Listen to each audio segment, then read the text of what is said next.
start this OBS recording. There we go.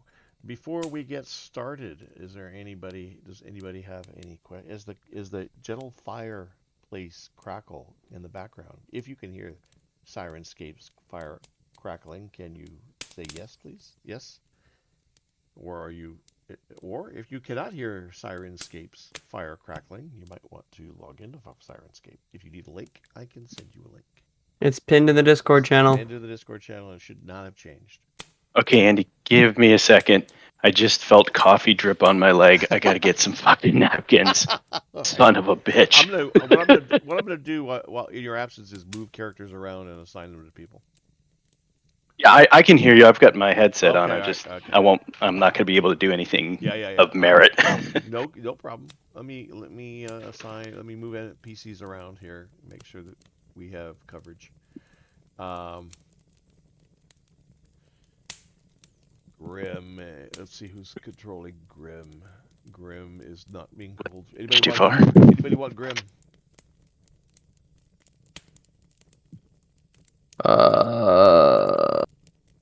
I'll give him to me. Take the stealthy.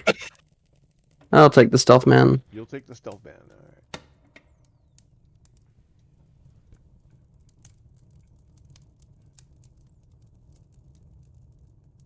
Done.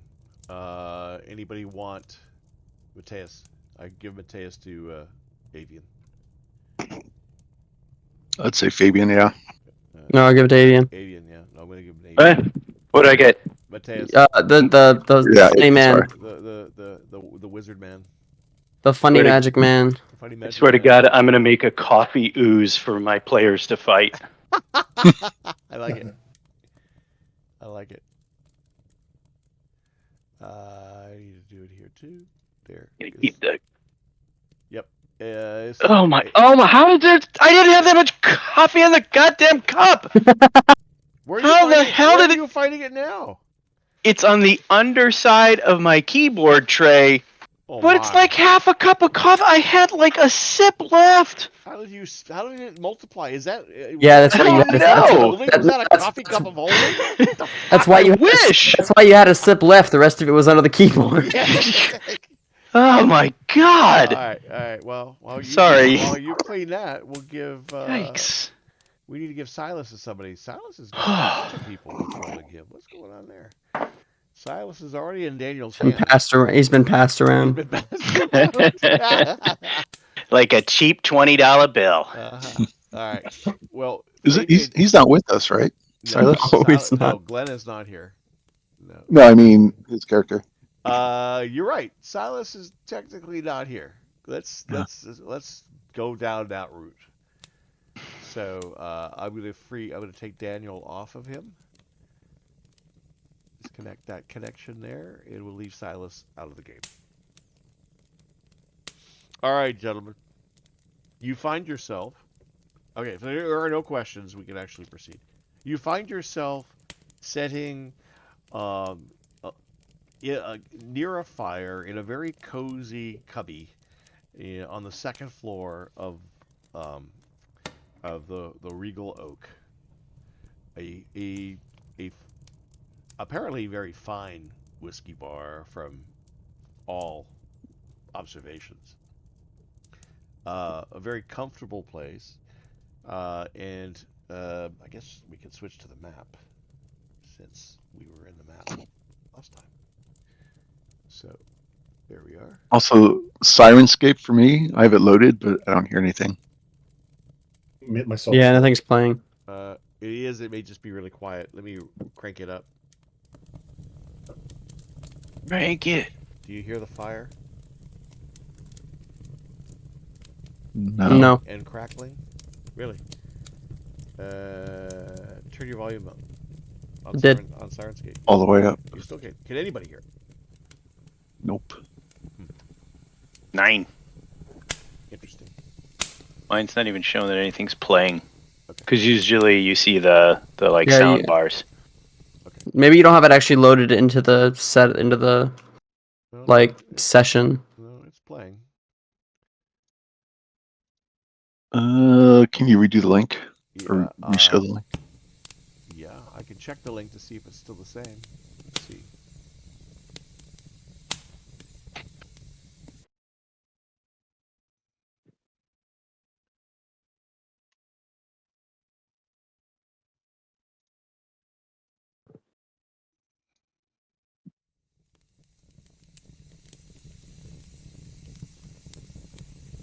Interesting. Right, that's been copied. I'm going to put it in the chat. And I'm going to put it in the general text channel again.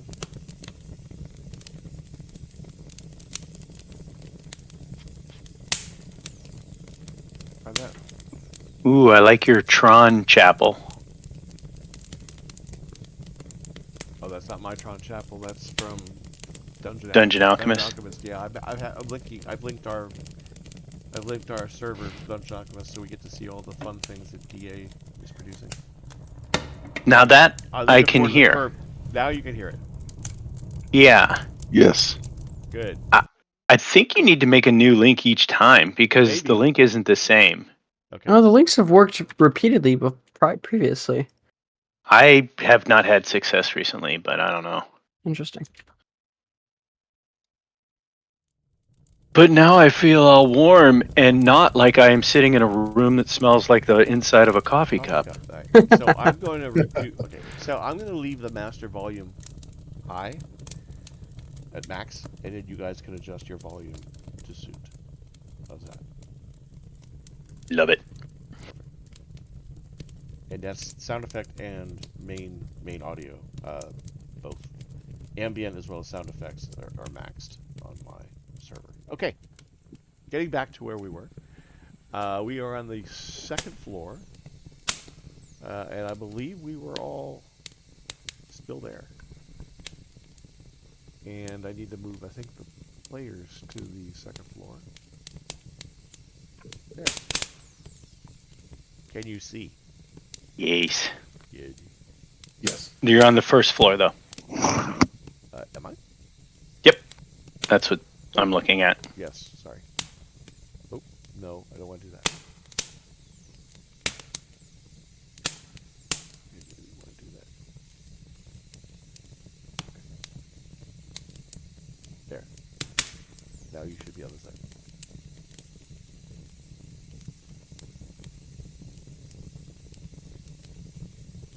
Yes. Perfect. All right. Gentlemen, you are sitting in a nice, cozy environment, which has apparently got a potbelly stove that's crackling like that, not a fireplace. But that's okay. We'll suspend disbelief. That potbelly stove is really going to town. Yeah, I believe that's the potbelly stove there. Yeah, you know how big the frickin' fireplace is. I couldn't get it. It's okay. It's okay. This is just for ambience. It's okay. So seated with a feather in his cap is one Aethel Atten, who has introduced himself sort of as the de facto spokesperson of the group. You get the impression that the others, kind of lean on him to be he's certainly the most talkative in the short time you've been here.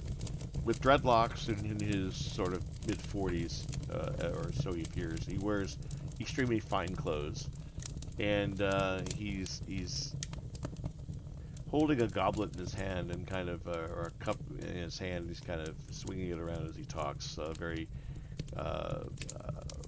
happy, charming gentleman who seems pretty, easygoing and easy to talk to. Certainly very genteel and talkative. And he's offered you all drinks. You've all been served as you settled in, and he says, "I hope you like this fine wine. It's one of my favorites. Um, one of my favorites. It's Chilembian from I don't know if any of you are familiar with Chilembi, but it's a fine Chilembian wine. I get it from the Menendez brothers at the Bear and Wolf Tavern.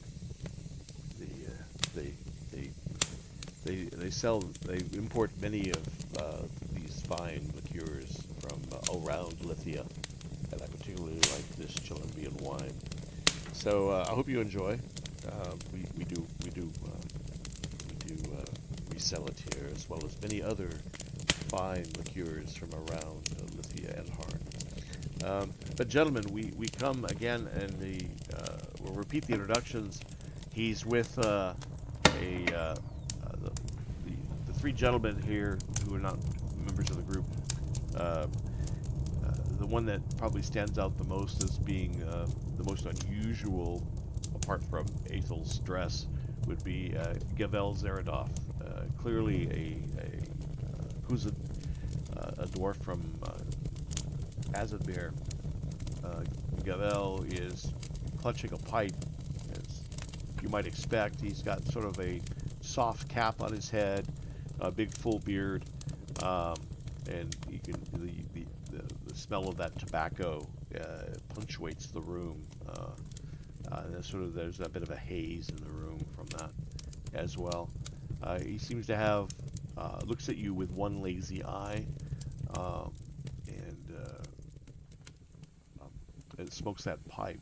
You can see, what little of his face you see through that full beard and head of hair peeking out from under the cap.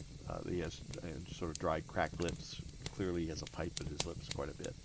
The other gentleman sitting near the window is Mikhail of Muriel. And he's odd in some way. He's got a small cap on, skull cap. He's unusual in that you notice he has two different eye colors, brown and blue. And he looks at all of you with very watchful eyes. So you might say he looks a bit more of the cynic, I guess is the right word, just in his mannerisms and how he appears to look you guys over. And then of course you're also accompanied, you're also accompanied by a new gentleman, Arsene Tilburn, who has recently sort of met the party over the last day or so here in Tishal. Offered to let you stay with him in his townhouse in the city, and they basically led to the introductions here, and you're before the Seekers Club.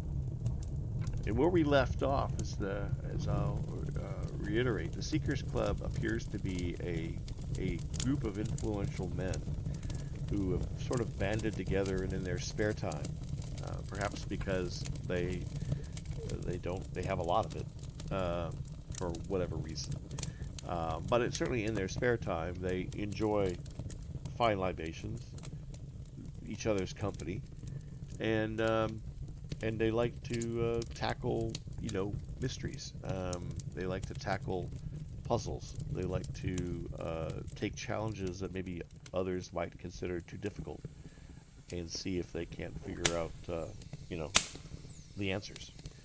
And they fell into this. It seemed to be that they fell into this accidentally, and the details aren't important, but they kind of fell into this hobby accidentally and thought, well, we're pretty good at this, so we're going to continue to do this.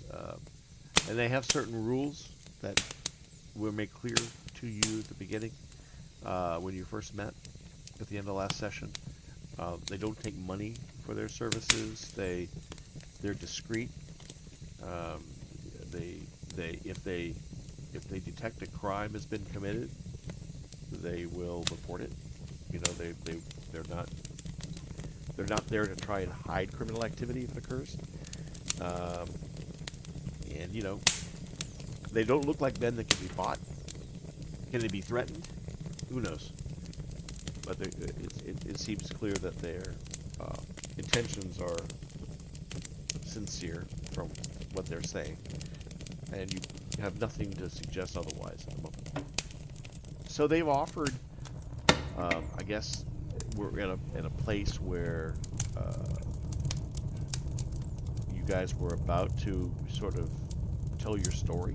I think they presumably have connections in the city.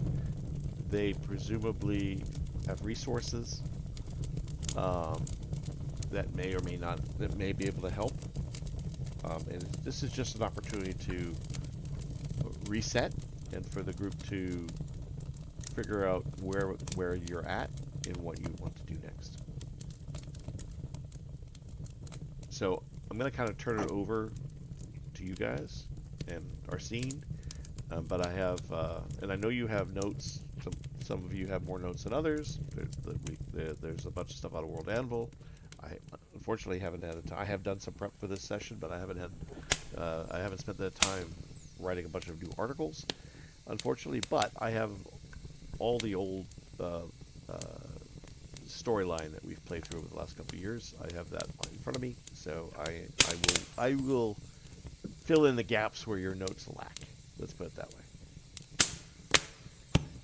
So Arsene will reach down and grab a glass of the wine.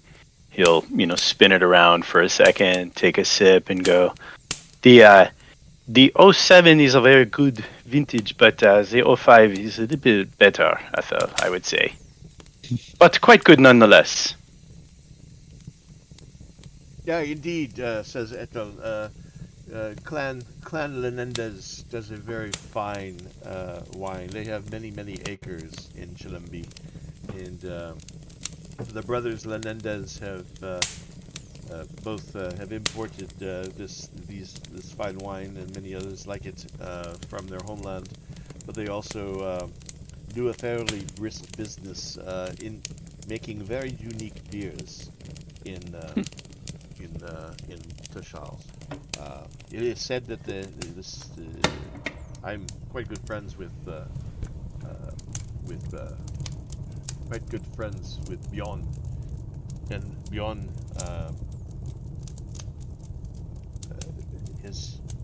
I think his father taught him that he ages the beer in the barrels from the wine that they make in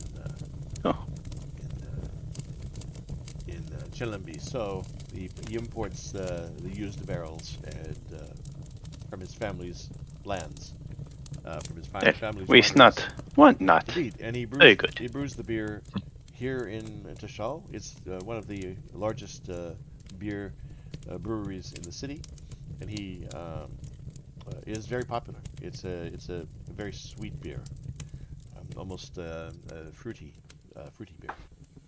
It's a very but very we popular. tangent. These Yes. poor people are sitting Yes, here I'm sorry. You know how wondering. you know how we enjoy our drink. We expose for many hours. Yes. We have many things to drink, so please take your time. Take your time. Tell us your story, and we will have a good evening.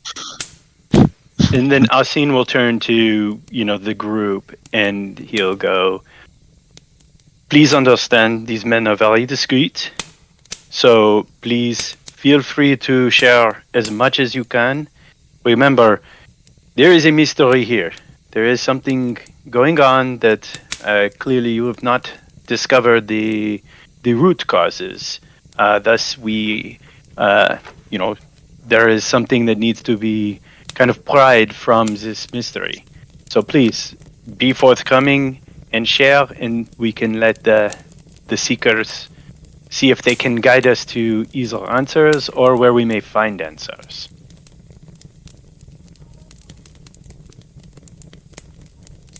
Sounds good. Thank you. Well, yes, Alaric. Good sir. Please.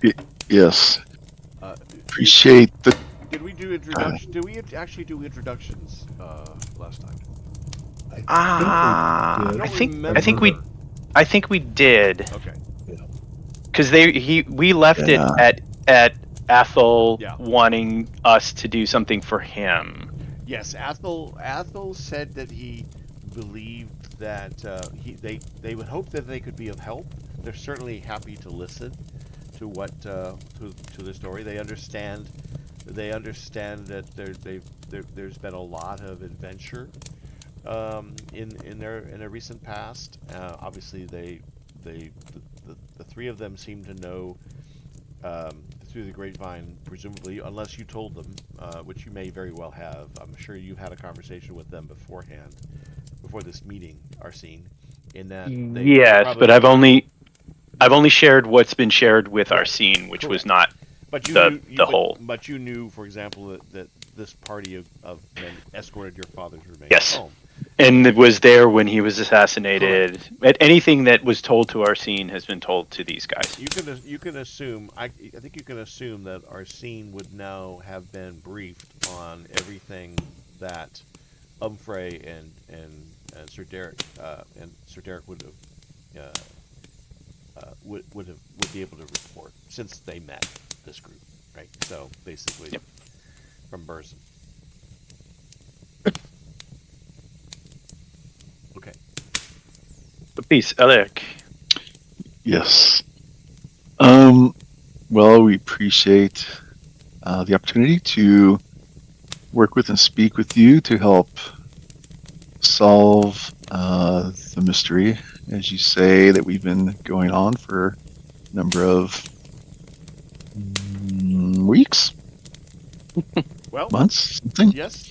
Oh. Yes. So it's been several months. At the end of Navek, Okay. which is the 11th month of 720, is when this all started. I'm just. This is me filling you in. Yes. So it was Thank you. the end of Navek, or the end of November, if you like, the end of Navek that you met in Harn, and we're now near the end of the second month of the year, I believe. Here we are in. I wrote it down last time. 28th of Nuzel. Okay, so you're at the end of the month of Duzia, which I think is the first month of the year. Actually, I'll have to bring up my calendar. I believe it is. Anyway, it's been a couple of months. Yes. So our team's come together. We've been. Can I interrupt you for just a second, Alaric? Mhm. I know it's a burden, but so we don't have to repeat this again. If anybody, this is being recorded, so that's good. But anybody who feels like they need to fill in their notes as we do this should probably, or assign an official recorder, if you like, amongst the group to do that for the group, so we don't lose any of the information we review today. Does anybody want to be the official recorder, or do you want to rely on the audio recording that I created? Let's do the audio. All right. That'll be. I mean, I'll take notes, but I don't want to be official. Yeah. My notes from last meeting are now covered in coffee, so. No, yeah. It just means to find a tidbit of information will require to listen to 4 hours worth of audio until you find. That's okay. All right. That's okay. It'll all be there. Anyway. That's what you have ChatGPT for. Feed it in, summarize it. Yeah, there you go. Anyways, yes. So this 2-month-ish mystery encounter we've been going on with our group, and as the details are a little not clear in my head per se, but I'll just start off by saying overall, this trek that we've been on, we've been attacked by doppelboffins and others attempting to stop our quest that was actually supported by Leopardus Beldarin. Yeah. of Eldarin. So it seems to be of some high consequence, and our guess is it involves possibly being around the state of the King of Caldor's being in poor health, and possibly people trying to take over that position of being in charge of the kingdom.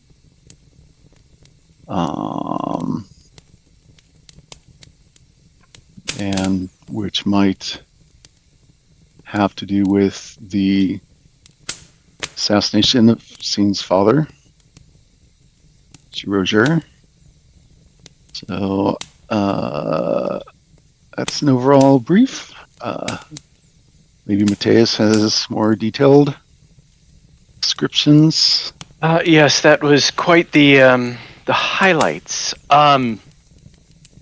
Let's break this down sort of in more of a bullet point from the beginning. I think might be helpful. We met in Harden, correct? Yes. Yes. We met in Harden at an inn, as many of these tales begin. While we were there, It gave us a scare. a Savnorian, right? It was Savnor. No, it wasn't Savnor. You were all there in the town of Harn for What was the you, religious order? Savnor. Savnor. Yeah, there was a Savnorian priest who came into the particular tavern we were in and had been killed, and the church was in the process of being burnt down. We rushed to try and see what was going on in the church, see if we could possibly apprehend the murderer, and we found in and amongst the rubble a piece of information that led us to believe that this had to do with the succession of the Caldorian king. We found a heraldry book that had a single page missing, and he will put the book on the table right here for them to look at. There were some other miscellaneous disturbances there. We sought some answers from Alaric's, from your family members. Is that right? Sultan, not. I'm not going through notes. I'm just going Eric Alaga. Mericalaga, yes. Yeah. So we sought to see if we could get some answers from him. We met with him. It was the occasion of his birthday. Yes. Is that correct? Yes. So we attended his birthday party, intent on hopefully getting some clues. I'll remind you that you were all there in Harden to attend the birthday party. You all had. Oh, that was it. You all Okay. had various reasons to attend. In Isalander's case, it was because his fellow countrymen were employed by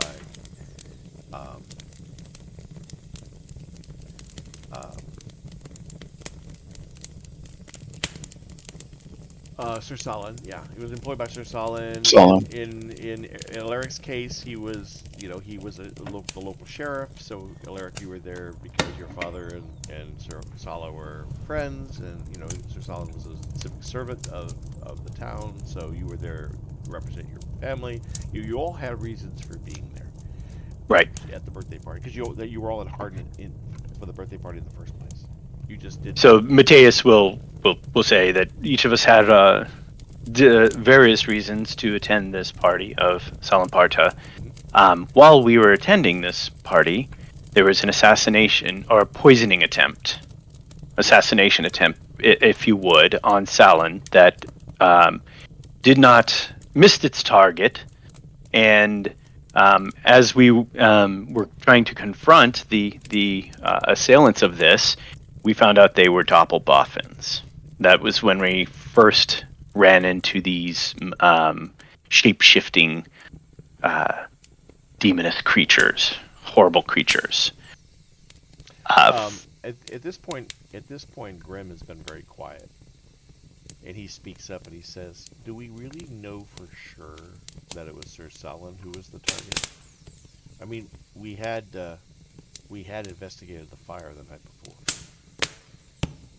You think they were after us? I doubt it. We found evidence. Who knows? I don't think you could spring together something that fast on a whim like that. But our presence at the party would have been known. It is possible. Right, but our interference in the town would not have been known. So if it's a result of interference in the town, then that would have only had to have been thrown together the night previous. What we do know is that one of Sir Saladin's staff ate the dessert before anybody else of real importance. And, Right. you know, in his old cold way, Grim is kind of suggesting that some helping hand at Sir Saladin's, house wasn't worth it. Oh, absolutely. No. That's why I say the attempt missed its target. Yeah. Whoever that target was, it was clearly a miss. We were able to dispatch a few of these. However, I believe one or two got away. No, Now I'm stretching my It brain. was No. one. I think you took care of them all. Did we? Okay. Yes. I know I nailed one at long range. No, you just Yeah. you took care of them all. They tried to get away on a boat. On a boat, yeah. And you took care of them all. And Yes, so we were unable to interrogate any of these creatures. My mind goes a little hazy on the next sort of leg of our journey. You found, in searching the rest of the manor, you found the bodies, I think, of the people that were replaced, and you found I think some herbs or some cargo. Found the herbs. Yeah, Jeruth. Jeruth, right? You found some Jeruth, and you found some other evidence that suggested the Doppelboffins were involved. I should also point out in the theft or the fire at the Savnor Temple. I'll also point out that the priest who came into the tavern Had a letter. had a letter, which you have in your Mhm. inventory, and basically committed suicide. Basically left that as a suicide note after basically killing himself there and then in the tavern. Also, one of the other farmhands, one of the local villagers, had come in and had swore he'd seen another villager who happened to be in the tavern talking to the dead priest just days before. So was pointing fingers. There were some villagers pointing fingers, which suggested there may have been some false witnessing going on. We will hand over the letter as well. Yep. So they can take a look at that. Yep. Fair enough. So did that evidence lead us to seek out Lul or seek out Leopardus?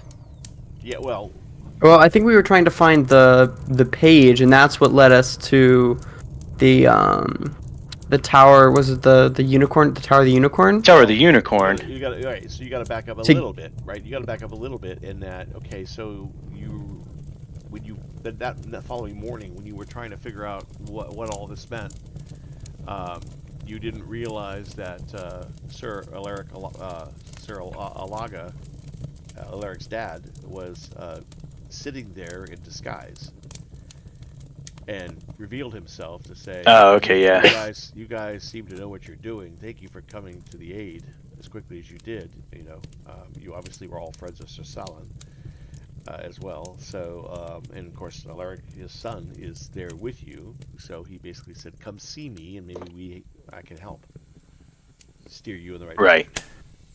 And so did he pointed us to Yes. Leopardus. Yes. Okay. So Yeah. he directed you. I mean, Alaric, you didn't really know anything about Leopardus, Mm-mm. but your father has connections with the capital of Meldarine and all of that, and so he's a nobleman. So he's got connections you're not maybe aware of, yeah. So the following day, or I think it took you 5 days of recovery or something. Basically, he said, "When you're recovered, come see me." So that's And then when you visited the castle, and he said you should go see Leopardus with everything you've discovered, and you found a couple things, I think, in the Savnor temple, in the remains. You found the cover of a book. Cover of Luolankitus. Right. You found, with the rest of the book missing. Like it had been ripped, or like there had been a fight for it or something. And you found a dead priest in the fire, the remains of one anyway. You tried to get him out, I think, and he failed. But so there was a few things like that. There was a guide to the genealogy of Kabisa, right? The study of the Ruthubu Gargu Arak. Yep. Yeah, so there were a couple of Now, documents. the genealogy of Kabisa is the one that had... Was that the one that had the page ripped out of it? Yes. Yeah. Yes. So, anyway, so you took all of that to your Earl Alaga, and he said you should take this to Leopardus. He would know what to do. Okay. Then from there we traveled to... God, what was the place called?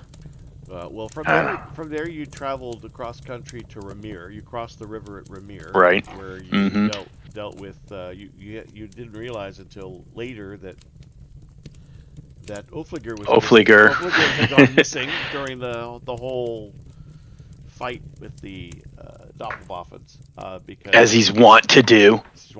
Because the purifiers grabbed him. And so the purifiers, a group of purifiers, had him hostage. And of course, you thought purifiers are a faction that believes in Undu. the one god, right? As opposed to the pantheon of gods, right? So they're a rising terror element in Meldirene, but primarily Meldirene. But this particular sect of purifiers turned out not to be purifiers, right? When you discovered what they really were. So from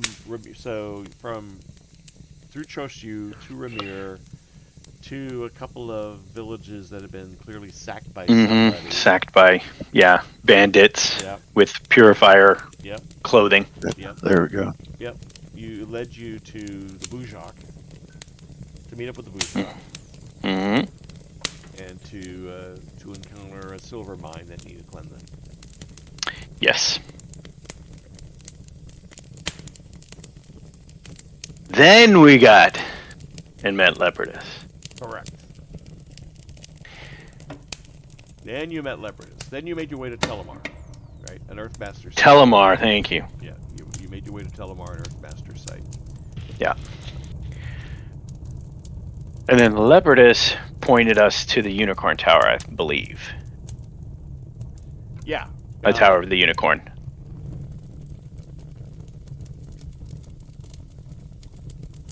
Because I don't think we knew that leaving Harden. Yeah, when you, just backing up for a minute, looking at my notes, when you defeated the final Doppelboffins and all that, you found a copy of the Lay of Harudrasil. That's another book that's there. The Lay of Harudrasil, which you believe has something to do with the Ilman of Ilman Marsh. Right. Because it's actually a poem from them. Also in the satchel you found the Jeruth herb, and you also found in the possessions of the Doppelboffins in the manor you found the study of Ruthubu Gargu Arak. Just to be clear, we remember that as it happened. And then so you went on to see Leopardus. And then Leopardus pointed us to the tower as part of the... Correct. So, right. So, let's pull up my notes here and fill in.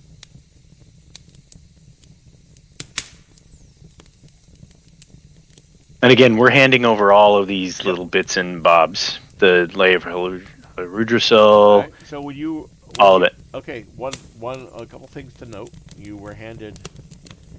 before you left Harden, the Savnor were starting to clean up and were preparing to consecrate or prepare a new ground for a temple. And one of the lead priests there thank you for helping. Thanked some of you for helping. You didn't all talk to him. Yeah. And gave you the Cochlea stones as an aid to your mission. And basically said, we like these documents back. You basically said, we're keeping them. And they were like, clearly a desire to like, this is really our remit, but it wasn't going to be a fight or anything for it. So basically, you said, well, we're gonna go see, we're on our way to see, Leopardus and get to the bottom of this. So they let you go. I mean, you just went on your way. But there was a bit of a confrontation there. I wouldn't say confrontation, but there was a bit. Yeah, a little. Yeah. A moment, right? So Mateus will not say anything about the Cochlea stones, and he will not mention anything about that little kerfluffle. That's fine. Yeah, he would keep that out. Those are Right. neither of those two things. I think he thinks would further the investigation. Good. Well, when you arrived at Telemar, anybody remember what happens then? Well, I know we went to another dimension, but So when you arrived at Telemar, very very quickly. I thought that. No, I just had a weird dream. I don't know what you're talking about. Yeah, you had several. you had a lot of weird dreams. Yeah. Funny enough, they sort of stopped after the mine attack, but that's a different story. That's a different story thread that we have to pursue sometime. Your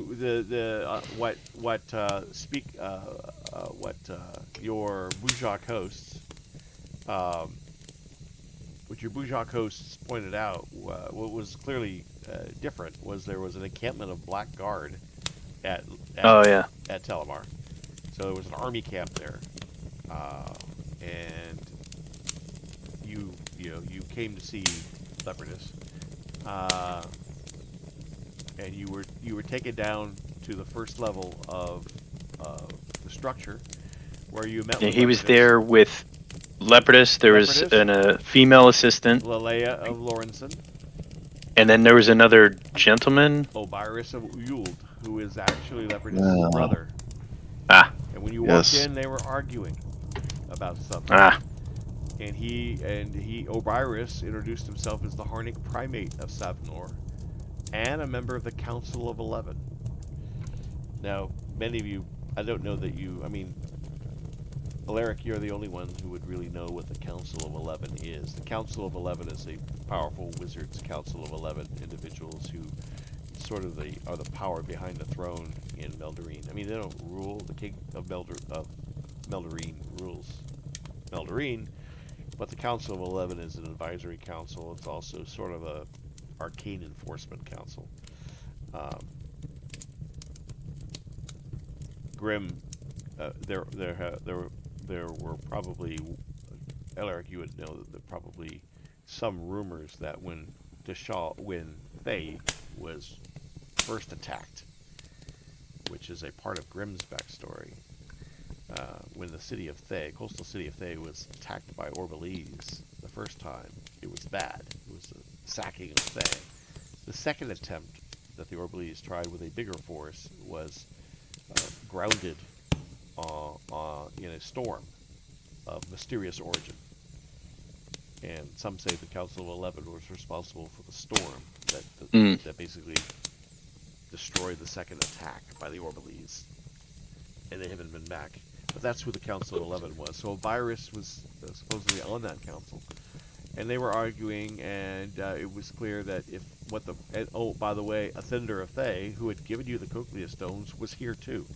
I don't know if you guys. That's right. Oh yeah, the dude that you guys kerfluffled with. Yes. So in the course of between the time you met him in Harn and the time you got to Telemar, and that involves all of the fighting for Ramir and in the mine and the 5 or 10 days. In all that time, Athinder and Obirus, joined by Obirus, end up in talking to Leopardus about something. But any event, so you have a conversation with Leopardus. You present all of your documents and you tell your story at that point.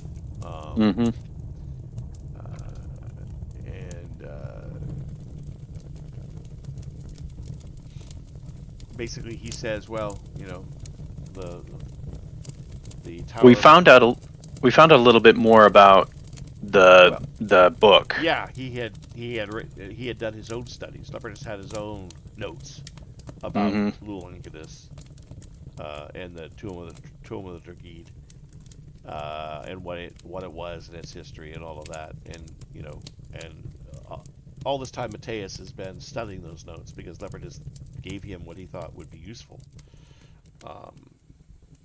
and so there may be things that Matthias has gleaned that may be useful, and some things I've already told him and all of that. So Right. yeah, so he so he will relate Yeah. the conversation about the Tome of the Dragid Perfect. and Lulangadus What he knows research about it. what he knows about it.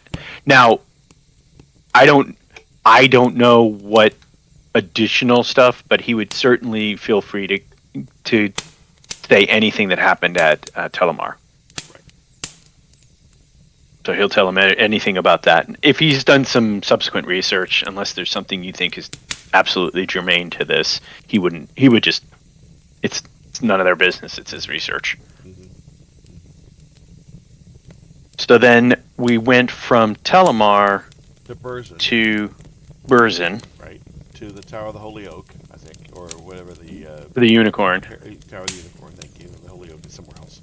The heraldry, the center of heraldry for the nation of Kabisa, in the city of Burzin, where you thought, with Leopardus' suggestion, so he gave you the suggestion to go find out what this missing page is. Mm-hmm. He told you what he knew about Lulangadus and the Tomb of the Dragid. Mm-hmm. And then so that led you to Burzin, and that led you to the tower. And then we will say we were in the tower researching the missing page when the assassination happened. Of course, at this point of the story, Arsene is very attentive because Oh, absolutely. He's hanging on every word. So, yeah. I think probably during the first part he was probably. two people. Yeah, you lost him. Yeah, he's checking his fingernails and like, oh, Telemar, wow.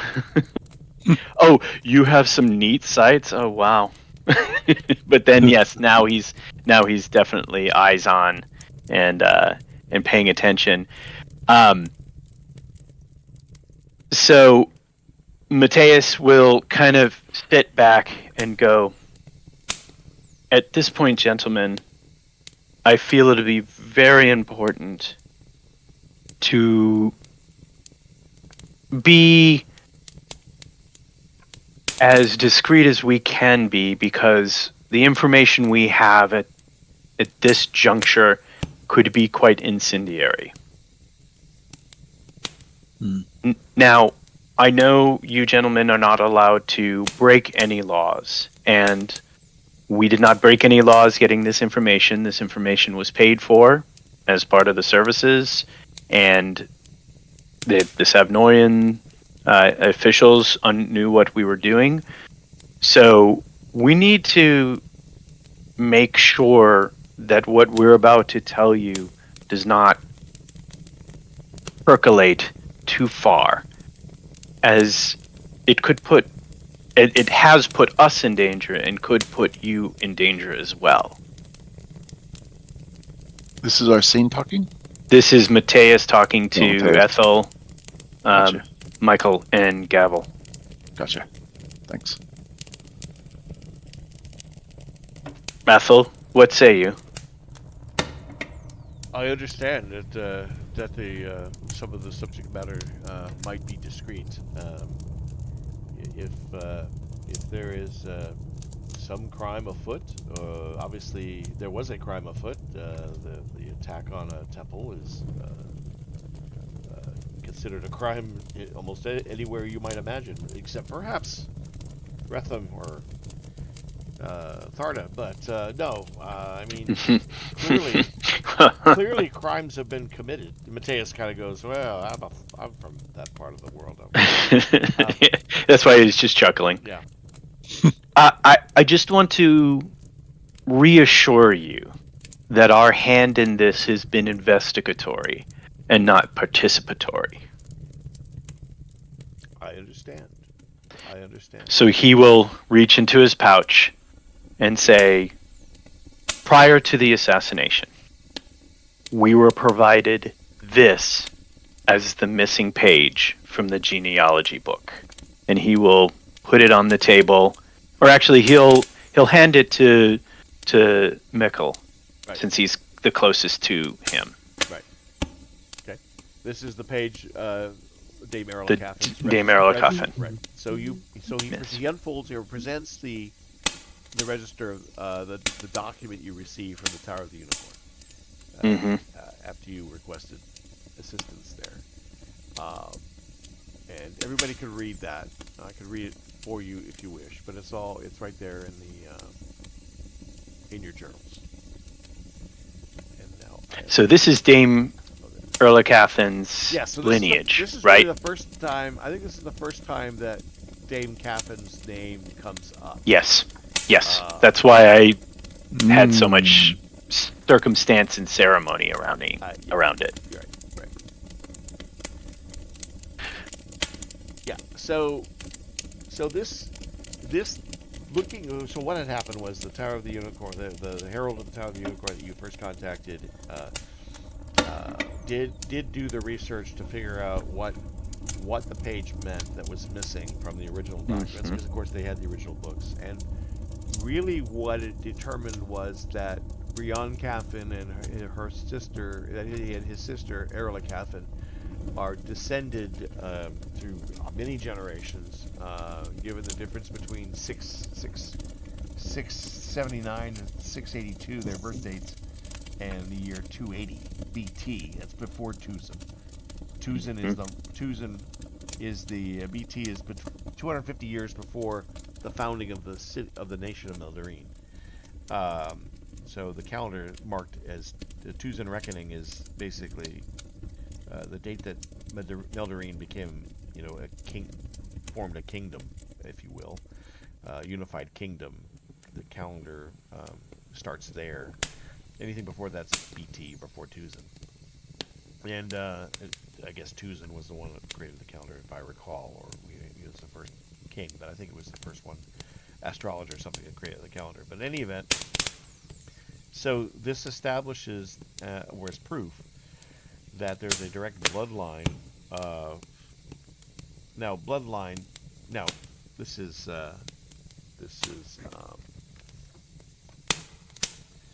Mikkel speaking. No, interesting. There are many powerful abilities we all share with our parents. I mean, genealogy is of course important from a standpoint of who inherits what upon the death of a parent, if you happen to have anything to inherit. And he kind of looks at Grim. But clearly genealogy or where you come from also matters from your basic traits, the way we look. They say has something to do with our parents. The way we act is in some ways connected to our physical attributes. They say, I am no astrologer, I am no magician, I am no alchemist, but they say, I am no physician, but they say that there's some connection with our forebears when it comes to what makes us us. If that's the case, this it's believed, I believe, in magical circles, that this also means a certain magical potential would be traced through family lineage. And of course, I mean, Alaric, you and Fabian know exactly what he's talking about, right? You know that that the Dirty bloodline, Darnay. yeah, that you are unique. You are a unique,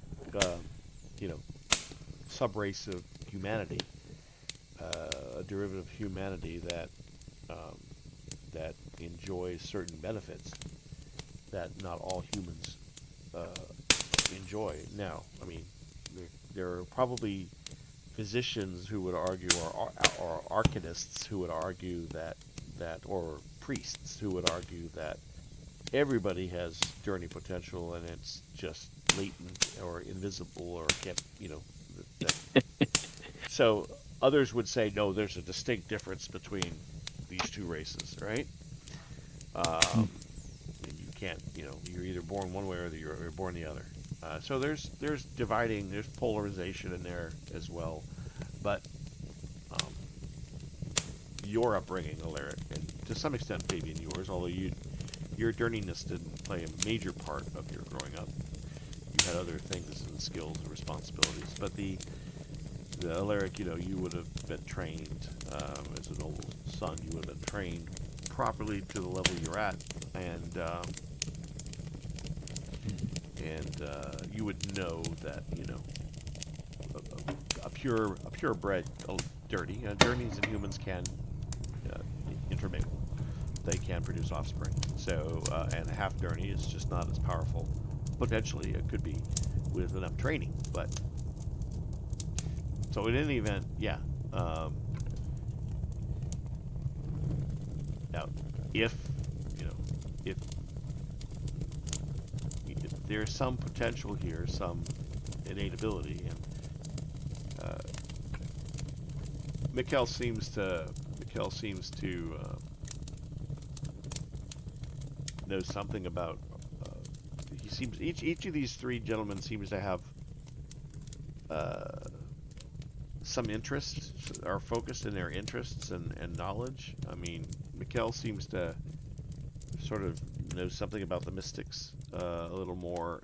Aethel, you get the impression, is a world-wise person who's been all over the place and probably, yeah. I wouldn't say I wouldn't picture with a bullwhip and a fedora, but you could almost picture with a bullwhip and a fedora. All right.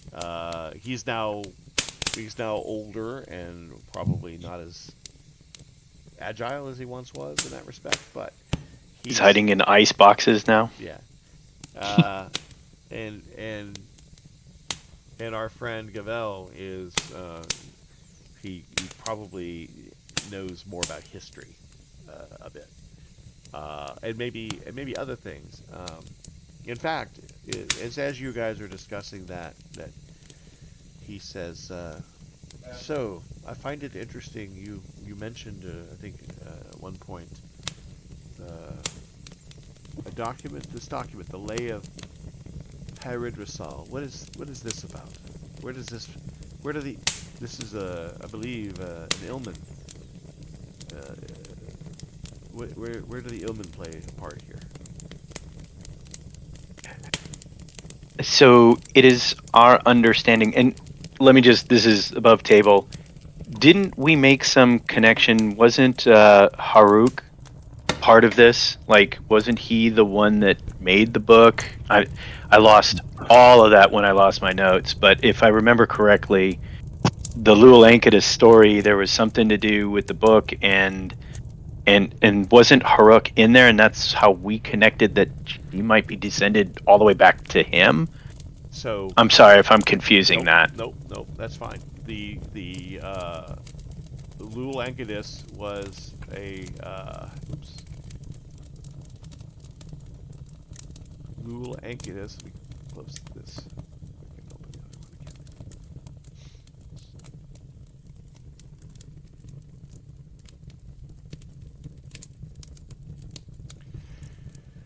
So Lul Ankitas was a prophet, a leader, a teacher, in charge of the. I gotta think of the name of the people now. Yeah, sorry. No, I wrote down very specifically the Lul Ankitas story, so that's one of the ones that I just am really pissed is gone. Yep. No. I just have to pull my notes real quick. Sorry. Let me find. There it is. That came up perfect. In Anisha. Yep. Lul Ankitas. Tundran. The Tundran people. So there was a civilization or a culture called the Tundran, more of a tribe, called the Tundran people, and there was near the supposedly there's an Earthmaster site. This is something that Mateus has gleaned from Leopardus's notes, and you don't have you have a cover of Lul Ankudis's book, Right. and you have what The notes, research notes that notes. Leopardus gave us. I don't recall if Leopardus had.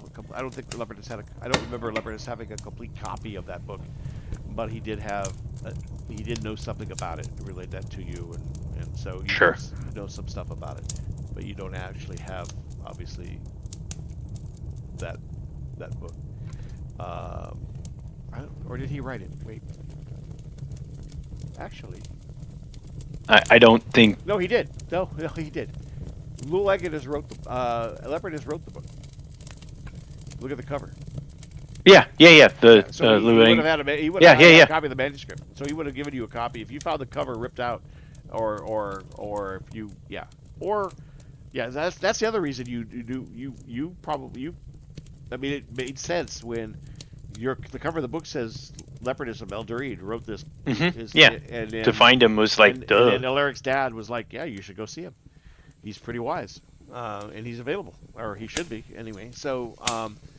So in Anisha, which is supposedly an Earthmaster ruin, like Telemar was, or is, Mm-hmm. but in Anisha at the time, there was a village named Haruk nearby.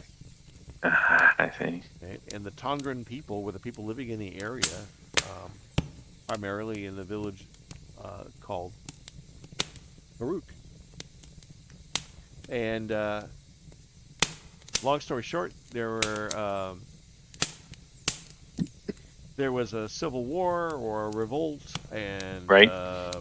And some priests got locked into the structure, and Lul took over, and promised prosperity, and knew and heard in what the priests were doing in the building. They'd done their research, and Lul supposedly learned about the presence of the tome of the Degreed and all the powers that it possessed. And if I can find the tome, and then I can use its powers to spread the philosophy of Tondran, or the Tondran way of life, throughout the lands. So, and Leopardus notes go on to talk about, in the book, it goes on to talk about how the tome of the Degreed contains powerful magics that are tied to the draconic lineages, and the only draconic people known to exist in Harn are the Ilman in Ilman Marsh. They're basically Right. dragon kind. And that's what and Yeah. Mateus will be threads. relaying this back to them. That's because that's how we knew it Right. related to the marshes. Right. So all those threads kind of would suggest, all those clues would kind of suggest that there's something important about the Ilman Marsh, or certainly a connection between the Tome of the Degreed and the Ilman itself. The fact that there was and then at this point, another contribution that Gavel says is that he's looking at the documents you've got on the table, right? And he's smoking his pipe and he's studying the documents. This is interesting. Where did you say you found this study of the Ruthubu Gargu Arak? It was found amongst the belongings of Doppelboffen that we had dispatched back in Harden. So he's thumbing through it, and he gets up and he goes over to a shelf and he pulls a book from a shelf and he thumbs through it looking for something, and he pauses and he says, the tribal homelands of the Gargu Arak, Ruthubu Gargu Arak, are near the Ilman Marsh. So it presumes that whoever was looking for this book might have been looking for some guidance about how to deal with them. Ah. Now,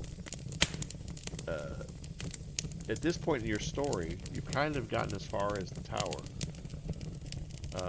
in Yes. person, Yes. and we've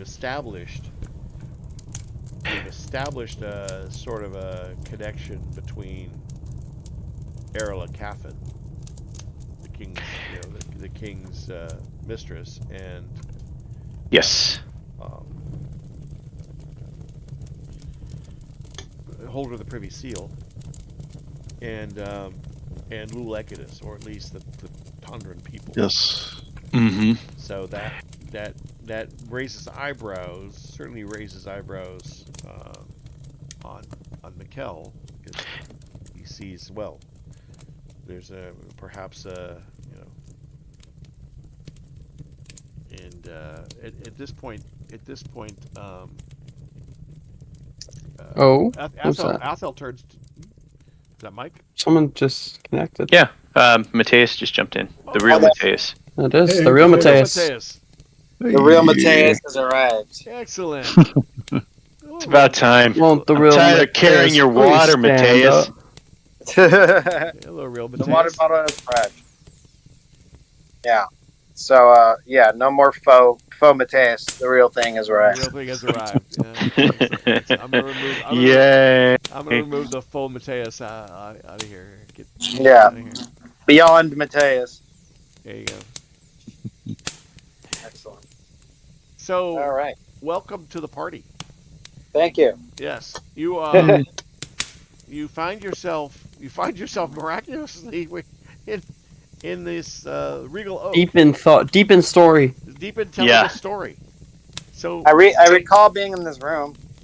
okay, I can't remember if you were here in the last session or not. I thought He was you were. here. Yeah, He was here. All right, so you guys are in the process of relaying your tale to these three members of the Seekers Club.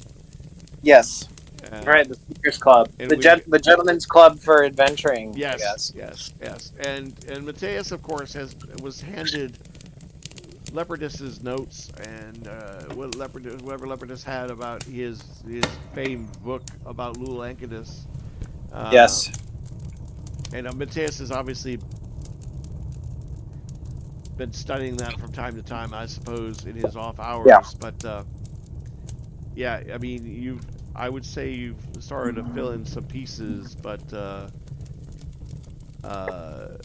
it's clear that what Lulankidus was trying to do was wield the powers of the Tome of the Dagid to his own purposes, and one could argue whether those purposes were good or not. That's unclear, but because he doesn't really, I mean, Leopardus does postulate, but anytime you want to spread your way of life wider, using power, magic, that could be a bad thing. So Lul it could be abused. Lul didn't write the book, right? No. The book is this is some mythical thing that's been around forever. That's right. He just wanted to wield it. That's right. Okay, just wanted to make sure I was clear on that. And unfortunately, none of the places you've been to have really afforded Mateus a chance to visit a Temple of Arcane, Like a library. or Temple of Arcane Lore, or any place like, yeah. I mean, Tashal is a major city, but strangely enough, there is no Arcane Temple of Arcane Lore or Shekpavar Temple here. He's inquired already.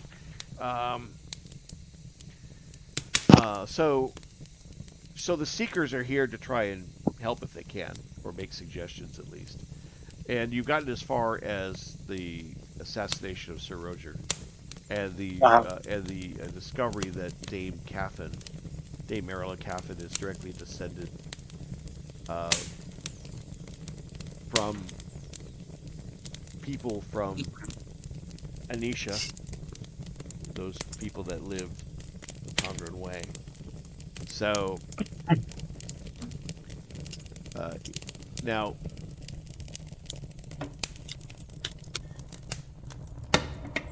we don't know. I would say that some of the things that maybe Mateus has learned by his most recent studies, and probably the last bit of interesting information, is that I think, and I've said this before, the powers in the tome need to be used, at least particularly the most powerful ones, Yeah. need to be used in a consecrated place, or in a place Mhm. in an appropriate place with the appropriate elements by the appropriate person. So you got a situation here where somebody's trying to establish their lineage. They sent Right. you haven't gotten to this point of telling the story to the three of them, but there's clearly some emissaries may have been sent to swamps of Ilman.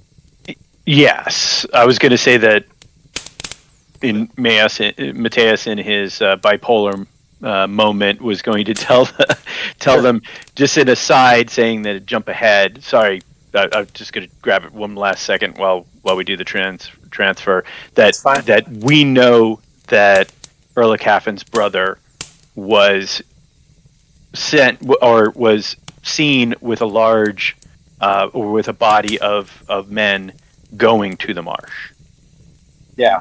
Correct. And and I'd say we'd relay that information. Correct. And we are like what, like a week behind them or something? Yeah, they've gone off to the east towards, in the direction of Azadmir and towards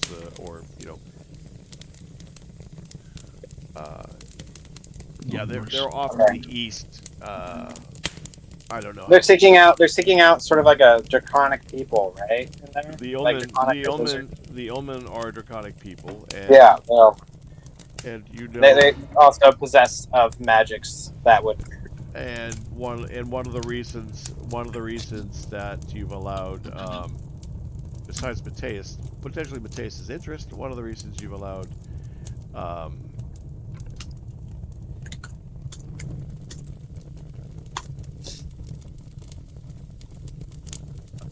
sorry. One of the reasons you allowed Sabine to hang around is because from her. He knows the marsh. that Yeah, been she's to the marsh before, familiar with it. so she Yep. might be a Okay. guide. So Sabine is still part of the group, Yeah. even I can't remember as an NPC. what day this was, but my notes have that there was a rumor that Bjorn Caffin had come through with a caravan headed east to the marsh with pagelant guides. Yes. Unfortunately, I don't know exactly what day that was. I know what session it was, but not what day it was. That was the beginning of this year. Yes, and I can probably go back and tell you. With a group of Pagelin. No, this is in Cobing. We were in Yes, you were in Cobing when Cobing. we got this information. You're in Cobing. And you do have a timeline in World Anvil, which pegs you when you were in Cobing, and I can look that up. Or you can look that up, but yes. I have to take a look at World Anvil again. Second.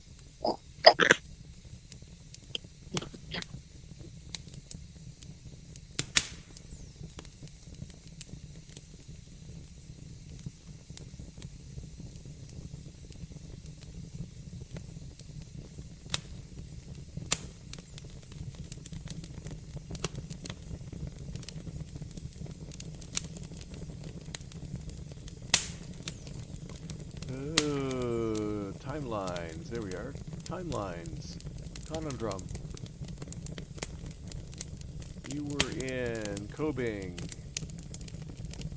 on the 21st of Morgat. Nope. So Andy, 21st of Nuziel. Arsene will actually move over to the blackboard, and he will be writing this down. Oh, He's there like, is a Should blackboard. we get the carton out? Or should we get the cotton or the strings out, the twine? Start drawing lines between all the pictures and the pins. Yes. Peoples? Why Yes. not? It's doing always sunny.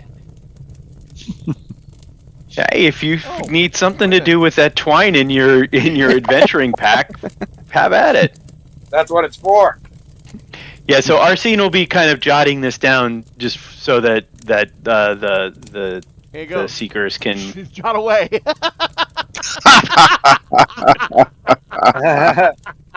Man, I only got a mouse. I was gonna put you on the spot now. Go ahead, draw. Yeah, just draw. Go ahead. I want to see it. Hold on, let me get this out of the Draw way. a map. Shows that noble Show where you've drawing been. ability. Show us where you've been. Arden. Here's the priest. He's there. He's got a knife in his back. Next door, there's a church, right? It is on fire. You know, honestly, I'd prefer it if Islander was drawing these. I've been here all day.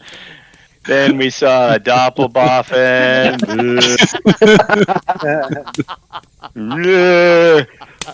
We killed them, so they had a knife sticking out of them. I see that you. This is It's like not bad. telegraphic. This is not bad.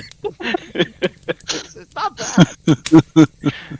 Then we like got uniform. on horses. They'll find this in a cave one day. This is our scene. Is Yeah. Luxembourg cave.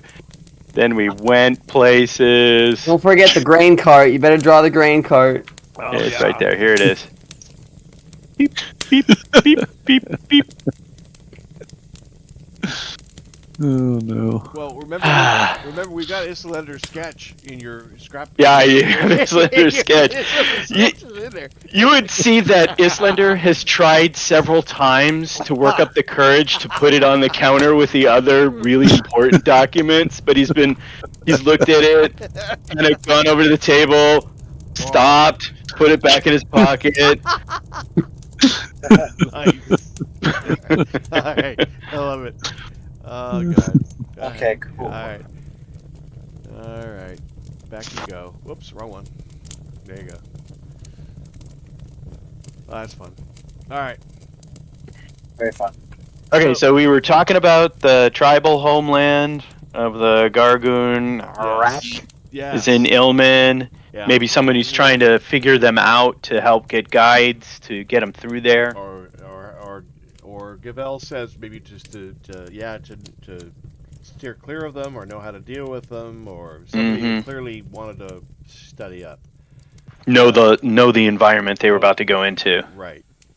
So it sounds like what you said that but I don't understand why Lady Catherine would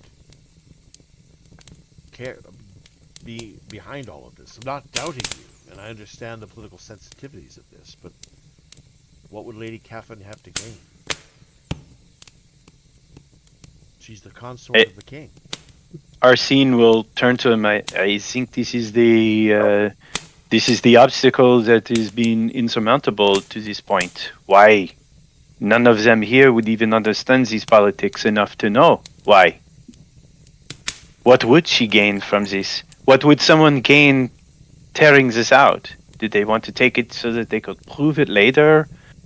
What would be the advantage of this? What would be the advantage of killing my father and attempting these? They have told me there have been additional attempts on their lives. You haven't met very many Kuzen. None of you have met that many Kuzen. Silas is not here, discounting Silas, of course, but other than Silas, perhaps, and Silas has got his own quirks. But you can see from Gavel's demeanor and expression that it's lost on him that that perhaps because the Kuzen are very direct, and if you already have power, your life is set. You know your place in CM's in the god CM's world, and you make the best of it, and all life is good, or not so good, but that's just your lot in life, right? So he it seems lost on Gavel that anybody would aspire to something that's not in CM's plans, or that you have a role to play. You simply play the role. It's kind of the dowdy urban view of life. But at this point, maybe I think Aethel speaks up and says, "Well, the king is sickly. What are these powers what can we? He turns to Mateus. What are you've you've been studying Leopardus's work?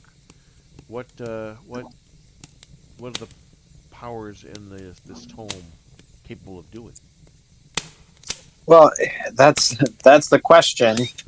um, like, so I'm aware that they would be capable of if were to get all the pieces together, they would be capable of extending someone's power radically. To what end is kind of a different notion. Can I have I studied enough sufficiently to say like what specifically they would be capable of doing? Yeah, I'd say without actually having the tome, I don't know that. I think Leopardus's book talks about Lulankidus and his history and the history of Anisha, Mhm. and talks about the tome. But it's clear that to his own admission at the time you met him, Leopardus had never seen the tome of the Dragid. Hmm. It's a mythical thing, whether if it exists or not. Nobody Right. probably knows where it is right now, or if there's only one copy.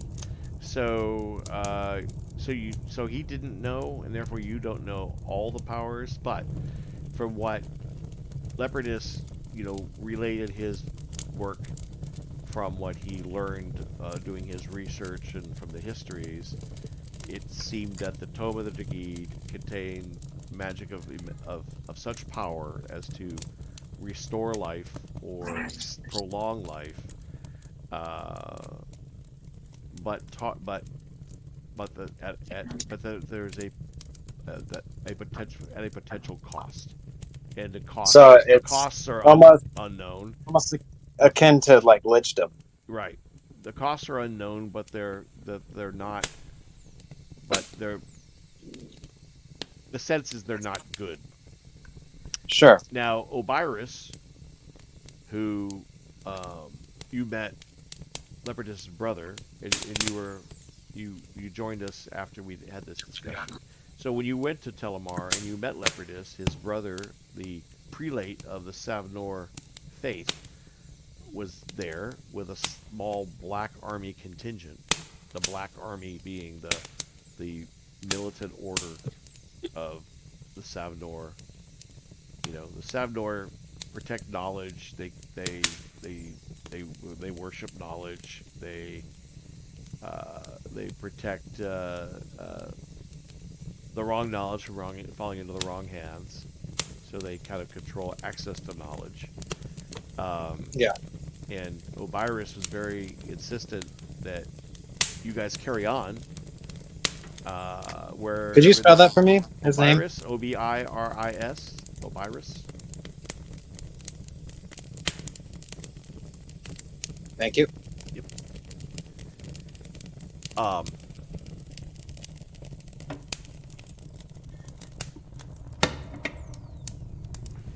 sorry, I was looking at my articles again. Oops, that's wrong. So you may recall Mateus, if you don't, I'll remind you that Obirus, not just being Leopardus's brother, but also being a member of the Council of 11. Apparently, now how you would know that, I'm not sure. But we'll say that.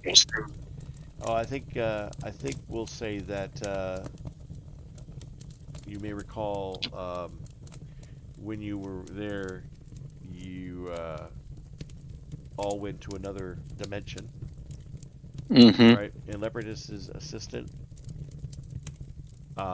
took you there, uh, and she probably confided in the group, or at least in you, Mateus, because women just have a way with Mateus. I don't know what it is, but they're just It happens drawn. every time They just for like to some reason. talk to Mateus.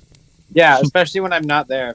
Yeah, He's so safe. I guess Mateus has the It's so dark. safe. I guess So safe and non-threatening. I guess Mateus has the dark good looks that the rest of the party Yes. lacks. And maybe Women that love the maybe a little daintily too dark. dark. Maybe a little too dark. Maybe it's artificial. I don't know. Right. What a Dangerously dark. foreboding. Dangerously Brooding. dark. Very brooding. It's that brooding look. They like Yep. bad men, I guess. I don't know. Well, not that they're bad or anything. Right. Just have the appearance of being Yeah, sketchy. you have the ability of being a little rough, right? Yeah, They sure. like it rough, I guess. Is maybe what to say. Anyway, back on track. Um, My girlfriend's in the room there, Eddie. oh. So, yeah. Well, she should be on speaker. I mean, come on now.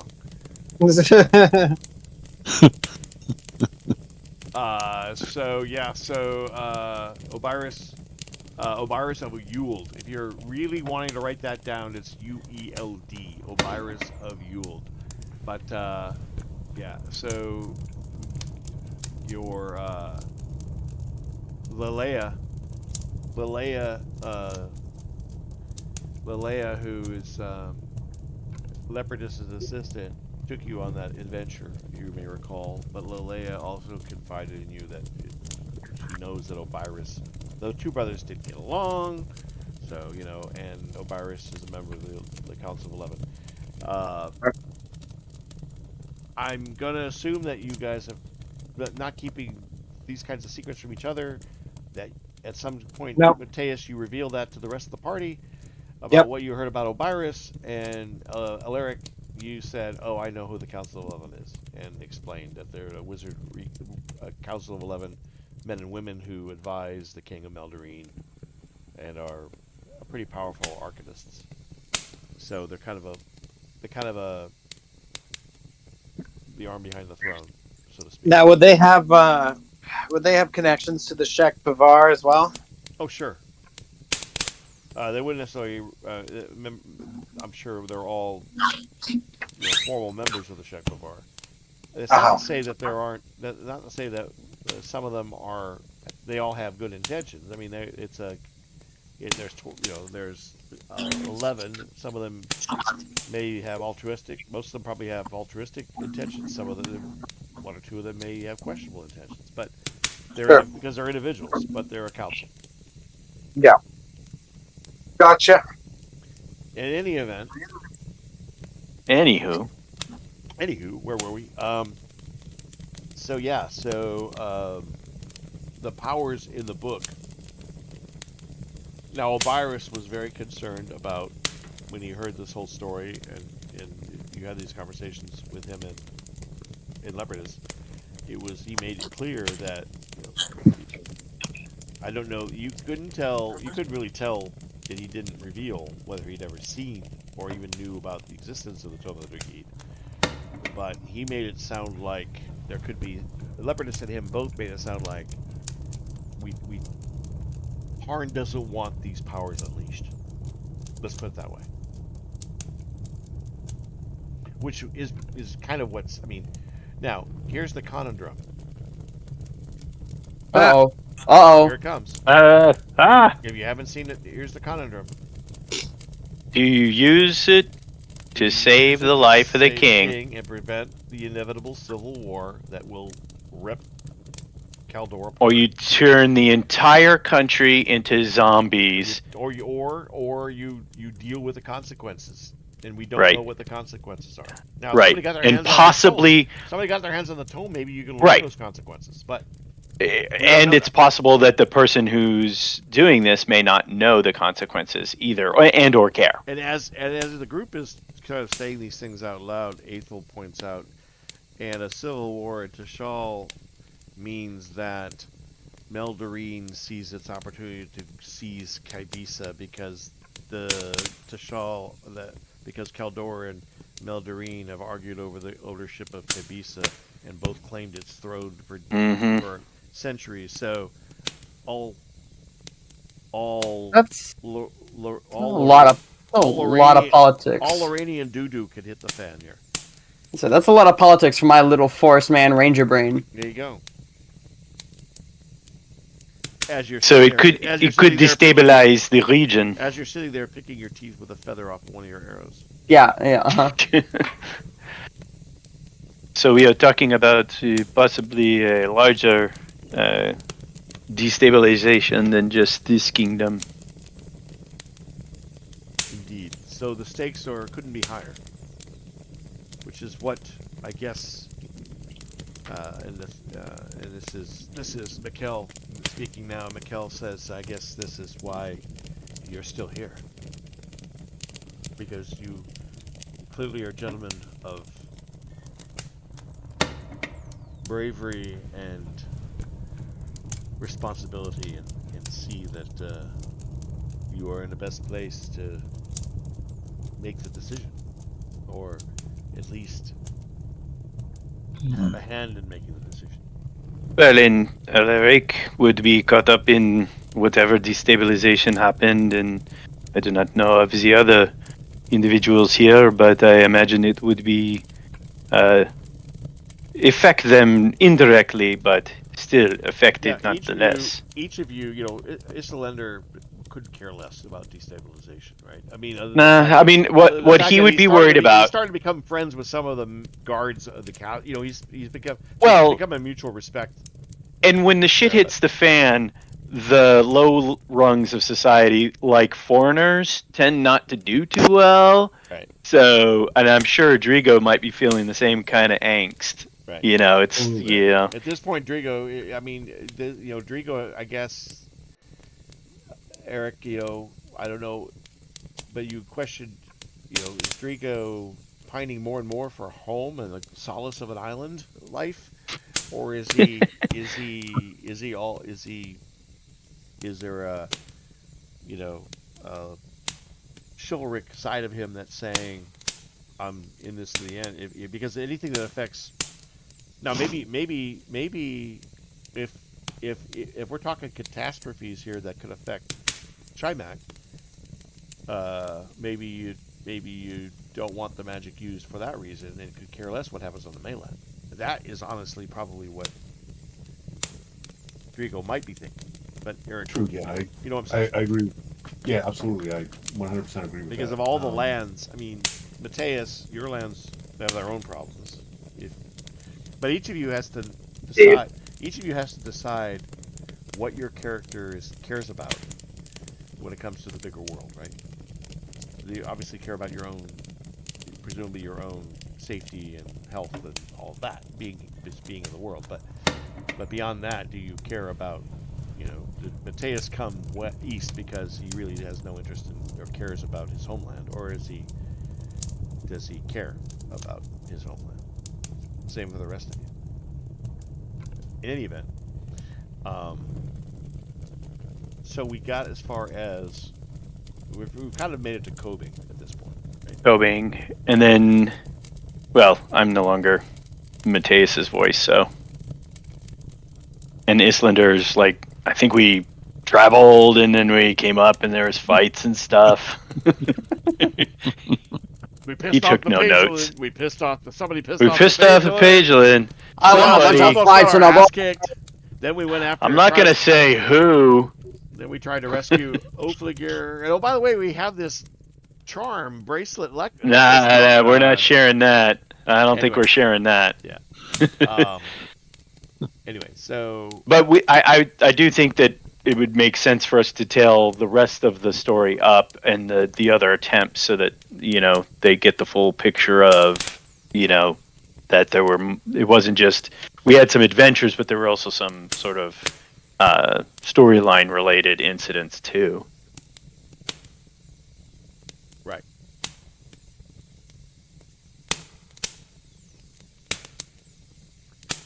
Well, there was like the bandit thing that took over the town, and Yeah. You've had a few side quests. just a few. Just a few. So, Arsene would turn to the Seekers. So, what would be your recommendation on places they could go from here to either find out some more or dig up some more information that could be useful? Well, I think that it's Zathel speaking.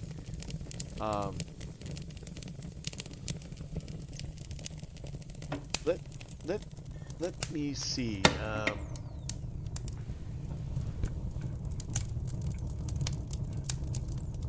let me see. Aethel gets up and he dismisses himself and he disappears for. Oh, Islander, before he does it, will blurt out, "I do know that the king still lives." Just saying that, if anyone's interested.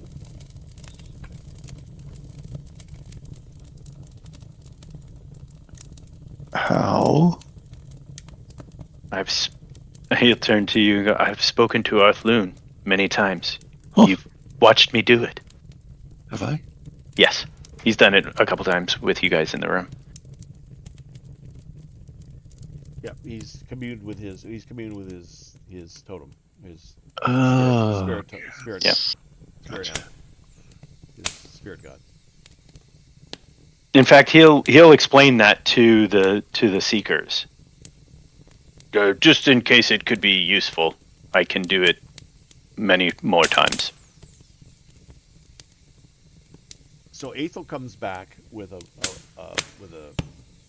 big hefty book, and he sits down. You see Islander go, "Ugh, another book." Another book. Aethel comes in with a book. And Mateus goes, "Ugh, another book." He places these spectacles on the end of his nose, and he starts to page through. We fight parchment, it seems. Yes. And he reaches a point in the book, and he says, his concludes that I fear that this tome of the Dagid is not just in old Jaren. The word Dagid is dragon. I fear that, but I also know that as old as this book is purported to be, the first establishment of Meldari culture is of a similar age. I believe, and I may be wrong in this, but I believe it's quite possible that the Tome of the Dagid is of Dirty origin. Oh. Now, you guys, I don't know that Grim has got enough latent skill yet, but Fabian and Alaric, if you walk into a room, it's pretty evident to you mentally whether there's any dirty in the room.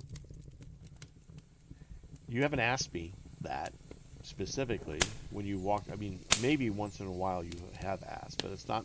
I don't know if you have a Dirty switch sense on and you just haven't specifically said it, or you asked me and you assume I'm just going to tell you. If that's what you want me to do, I will. But on the other hand, if you are reaching out to sense the presence of Dirty, you're also telegraphing that you are a Dirty. Right. Precisely why I haven't done anything with it yet. Okay. You actually have to reach out with your mind and sense the room. Yeah. And see what reverberates back. Okay? So I'm just making you aware of that if you hadn't already figured that out. Our kind are not very. Our kind are usually not very.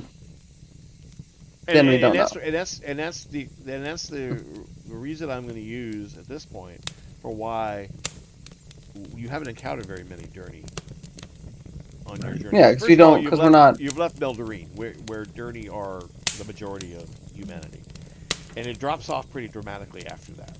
I mean, there are going to be some everywhere else, but when you get to Kybisa is going to have a bit of fewer Dirty than Meldarine, but more than Kaldor. When you start going west, it drops off dramatically. Right? There may be some Dirty that have made their way to the west, but the Dirty, race originated in the old, sort of, cornerstone of civilization that sprang up in Meldarine. Whether it was Undu's responsibility or whether it was the Earthmasters who formed the Dirty, nobody knows. That's speculation. Okay? And we haven't gone there yet. But know that that's speculation among some people. In any event, um, Aethel believes that it's possible that this is one of those ancient tomes of magic that he's done some journey research. I've been to Meldarine. I've explored some of its history. I find it a fascinating place. And he looks at Alaric. I don't think he knows, Fabian, whether that you're particularly from Meldarine, because I don't think you are. But actually, you are. But he doesn't necessarily know that. He knows Alaric is obviously, because you haven't. I don't know if you've said where you're from specifically. I don't think you did. No. So he knows that Alaric is because of the crest, Maricopa. family crest he wears, right? I mean, he's Yeah. known it this much. So he's looking at Alaric and saying, "And Alaric, you wouldn't necessarily have known this. I mean, you know that there are some powerful magics that more powerful dirty, like members of the Council of 11 or the King or your dad even can pull off. But you only scratch the surface at 20 something, whatever old you are. You've only scratched the surface of what it is to be dirty, to be an adult dirty. So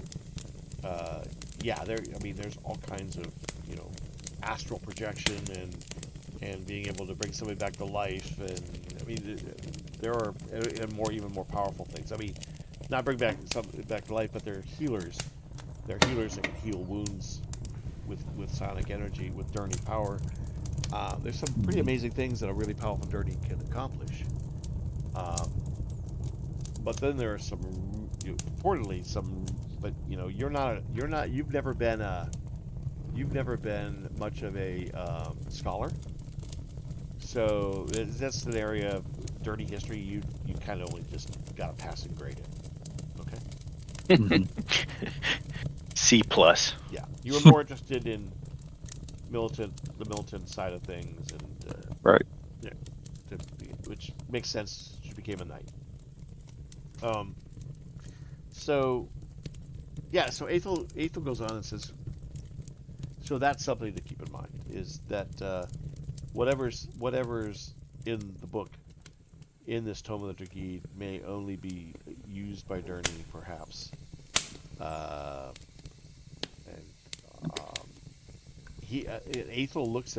Aethel looks around the room with a sudden realization, and looks at you,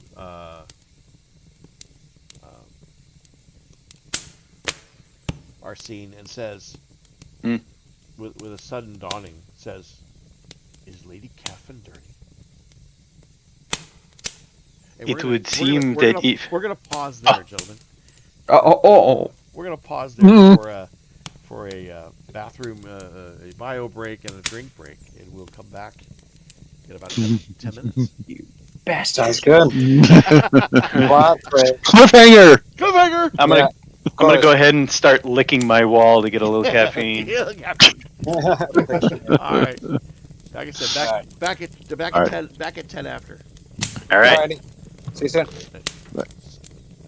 Mic off.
Mic on.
Are you trying to give us sound effects? Yeah. Sorry.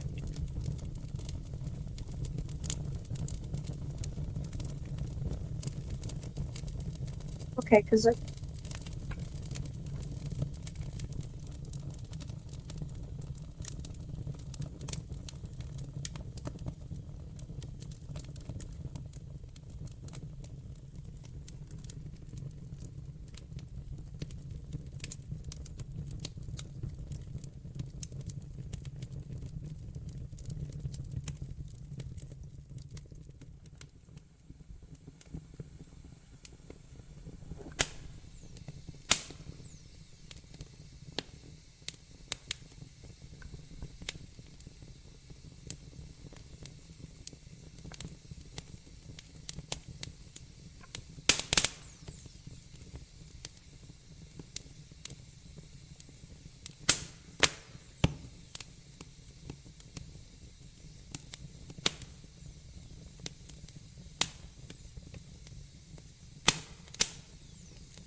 Evan, are you with us still?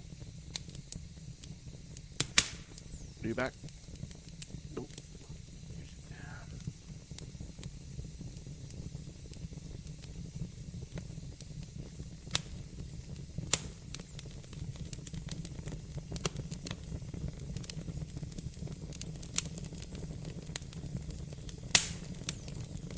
Evan, are you muted or are you still there?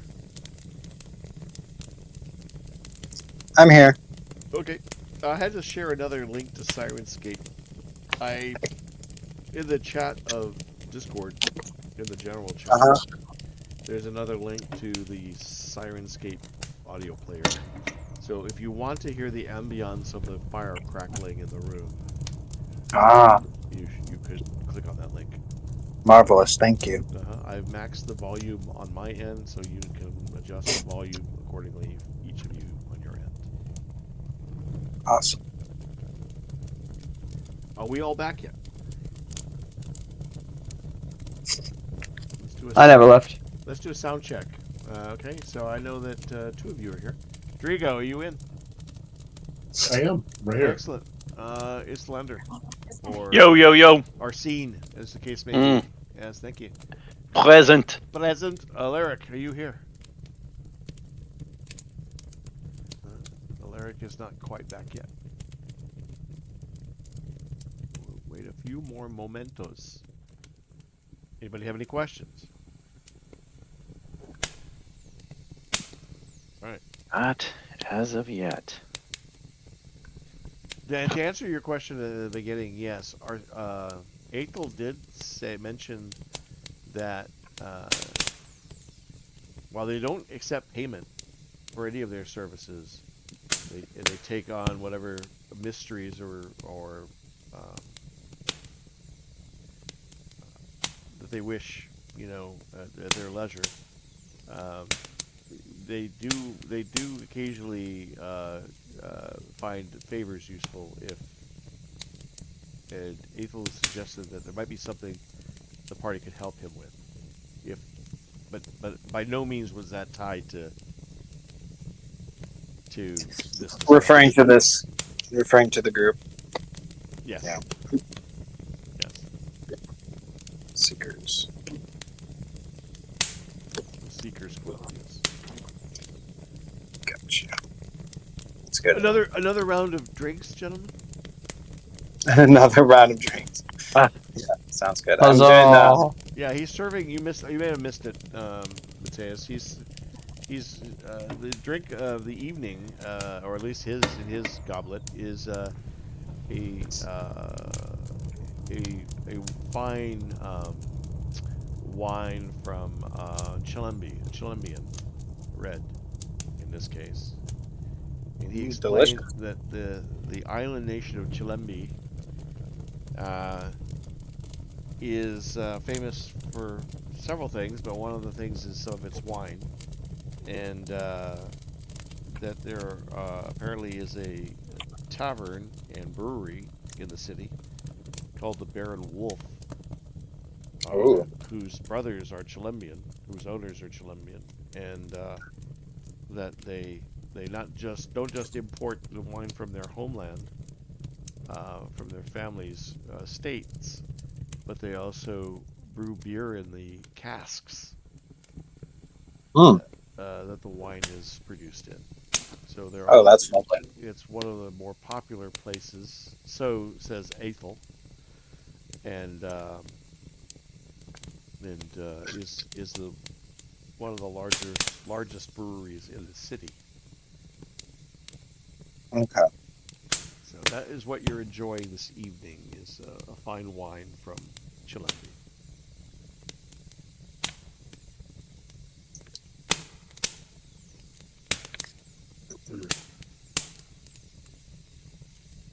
Although we have an excellent choice of whiskeys, if another concoction is more your liking. I'd be interested in selecting from that. Excellent. Why, thank you very much. He pulls out a special bottle. He says is one of Emorine's finest, and he looks over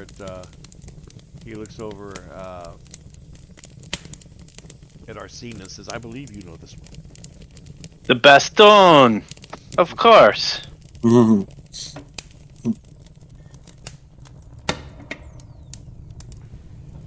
For this company, are you sure? Perhaps just a touch in each glass. I have not been so lucky as to have a fine whiskey in quite some time. All right, so let's do a sound check with Alaric. Alaric, are you back? Yep. Excellent. We're all here. Great. We shall resume. So yeah, let's see. Aethel was going on about how he thinks he says well. He punctuated the conversation by saying is Lady Catherine dirty? And I think he's met with blank stares from around the room. Um, because Stands to reason. well, I it's think that possible she is a native of Cabisa, is she not? yes, and from what I understand from my studies, this power cannot be used by just anyone. And being of perhaps Derny origin, it only stands to reason that the user would have to be as well. Perhaps. It's a lot of conjecture, unfortunately. So there would not be a quiet way to tell, would there? And he's looking at Ethel because he doesn't know anything about the abilities of the party. A Derny might be able to. Do we know of any Derny that might be able to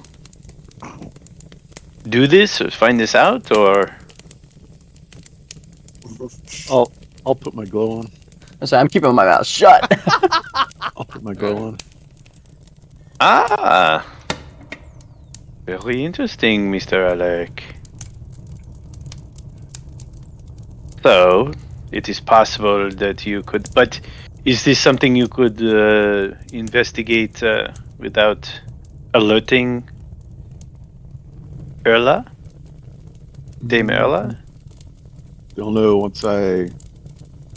I mean, try to is it common in Meldarine to just turn on your glow and see who else glows, or is this something that is kept largely, don't ask, don't tell? Right. Depending on the company, you usually don't. Not to Identify broadcast it. yourself. Yeah. Mm-hmm. So this would be unorthodox for you to try and determine this. Oh, I can certainly reach out to see if they are. They'll just know that I'm reaching out. They would know it is you specifically, Let's or just a. let's put it this way. Good question. Let me explain this from a mechanical standpoint, but also just it would be knowledge for the two of them. Picture yourself in a room with other people, and you're looking around the room and you're looking to make eye contact with someone. If you look at someone and notice how attractive they are, and they don't happen to be looking back, did they notice you looking at them? Not necessarily, right?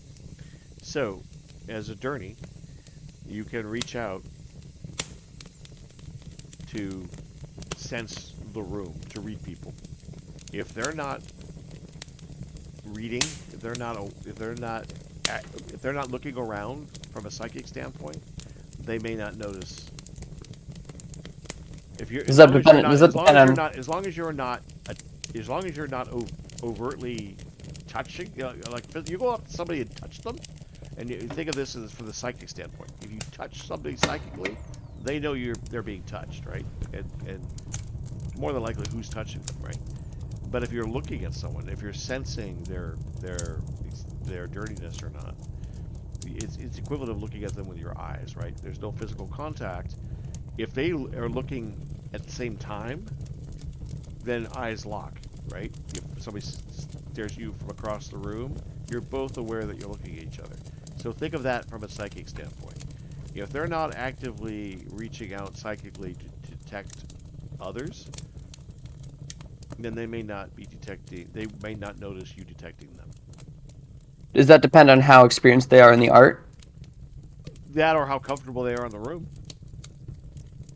where they just don't think of having to. They're in a safe space. Why would they? Why would they? You don't necessarily always, unless there's a reason. I mean, you guys could tell me if you're abnormal. If you're normal,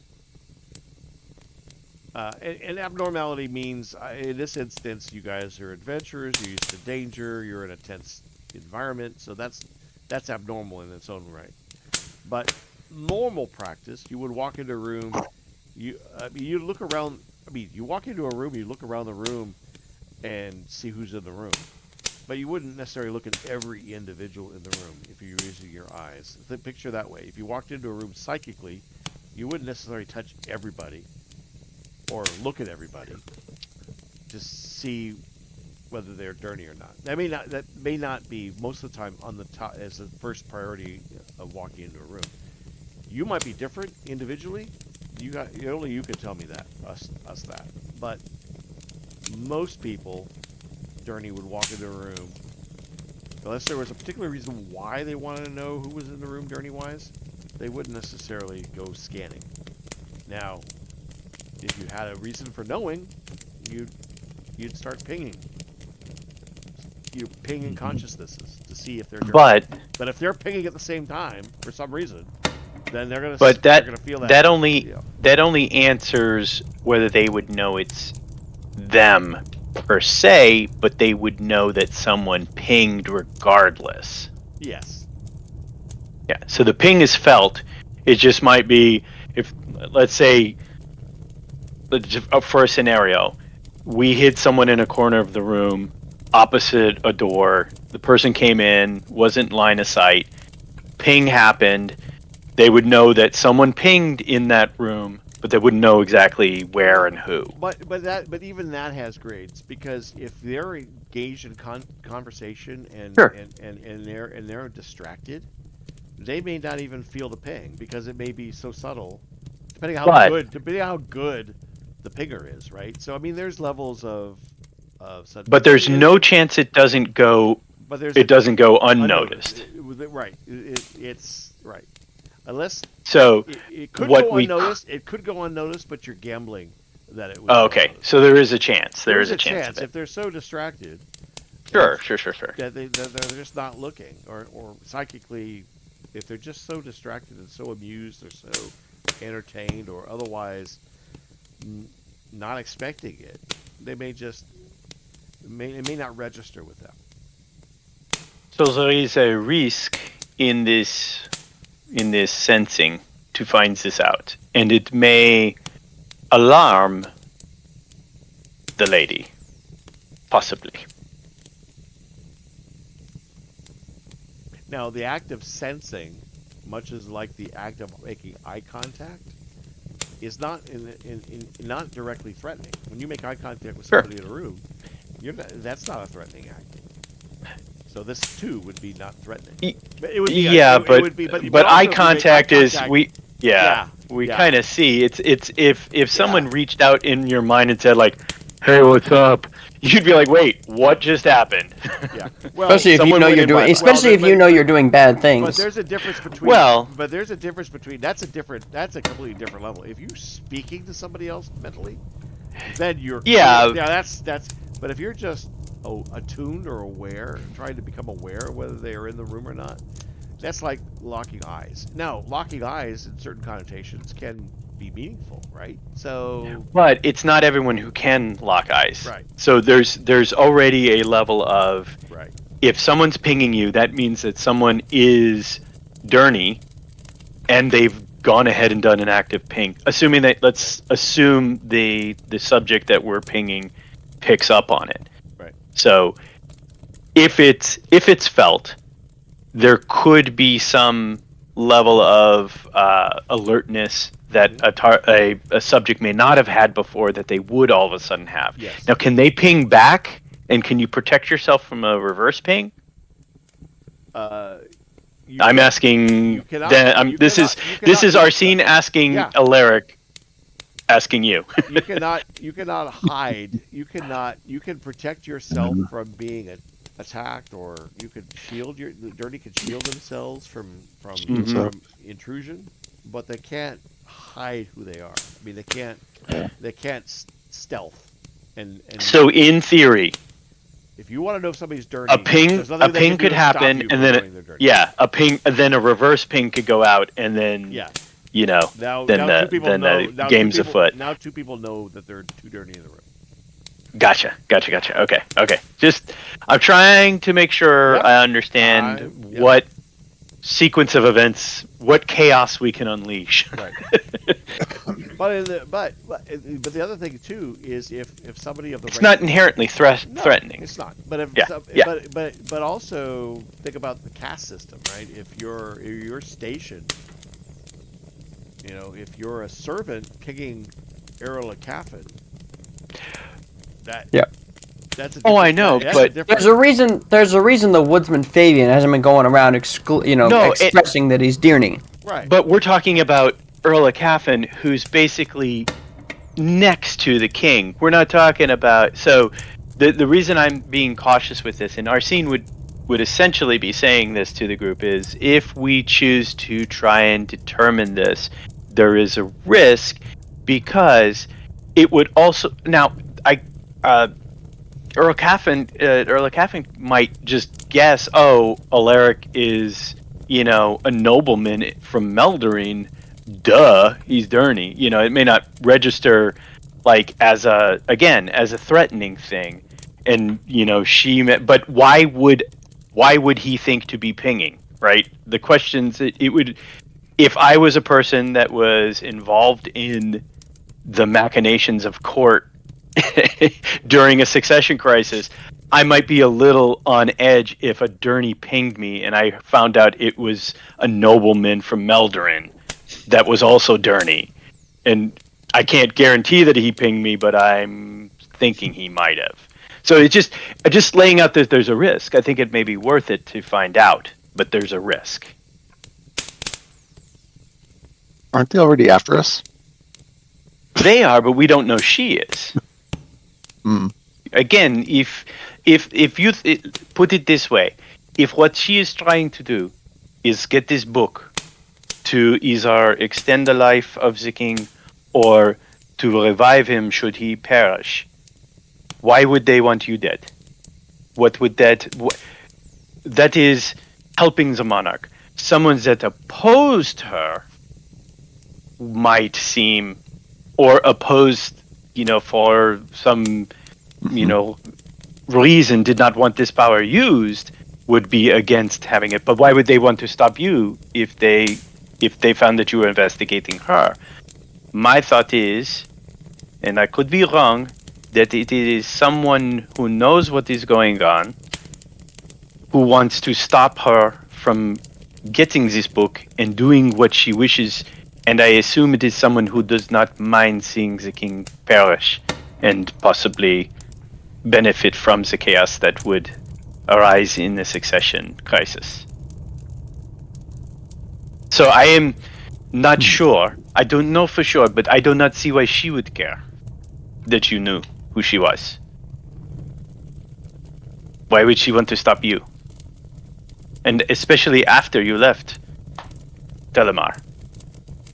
It would stand to reason you would find out about the book. I'm surprised she has not given you an invitation to meet. Is she assuming that we are trying to stop her? I don't know. That's my thing. I Mhm. definitely think it is worth it to find out if she is. I just don't want to. Again, there is a chance that she is doing something nefarious. But prolonging the life of the king, it doesn't seem, unless it is you turn them into your undead slave. It doesn't seem like that would be a bad thing, right? That would sound like she is trying to do something beneficial. I think the question is whether or not, in trying to bring back the life of the king, what does that cost the rest of the people? And if that's the problem, Yes, Gaval, and that would be. Go ahead, please. Gaval interrupts for a moment, pulls a pipe out of his mouth, and he says, you say that you're questioning whether she's aware of your involvement in all of this. Has anything else? Is there anything you haven't told us? Is there anything else that's transpired in your travels that might suggest that she has taken active actions against you? Well, there have been active actions, but do they come from her or not? Which actions? Like the Doppelboffen attack in the monastery? The paladins. You got all There three. you go. All three of their eyebrows lift. Say what? Where? We didn't hear this one part before. So thought we- the I thought we last s- place we left off was Kobe. Mateus hasn't gotten that far. Continue. The three of them are now really interested. And now you've got them all away. There's more tobacco going into the pipe. Aethel is opening another bottle. I mean, Mikkel is just doing Mikkel's thing. He's just kind of stroking his little goatee in thought. The fire's crackling. God, you seem to be doing a great job of it. I try. So, continue. But there clearly is more to tell. Hey, Mateus, your other voice is now finished. You're here, man. Go, man, go. All right, so, jeez, Now you know how I felt. yeah. What did my alter ego say? Can I have a minute with myself, please? Yeah, sorry. The silent side of my split personality has taken over. I mean, so just like talking about everything that's occurred from. Jeez. So where do we leave off? Kobe? Yeah, Cobing. Oh, jeez. I've missed too much to be a face. You do so well.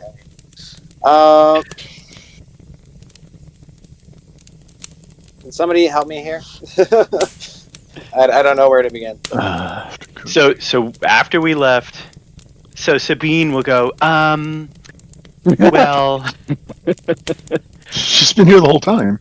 yeah, she's right there. Yeah. Right there by the bookshelf. I'm like a ghost that inhabits everybody's character.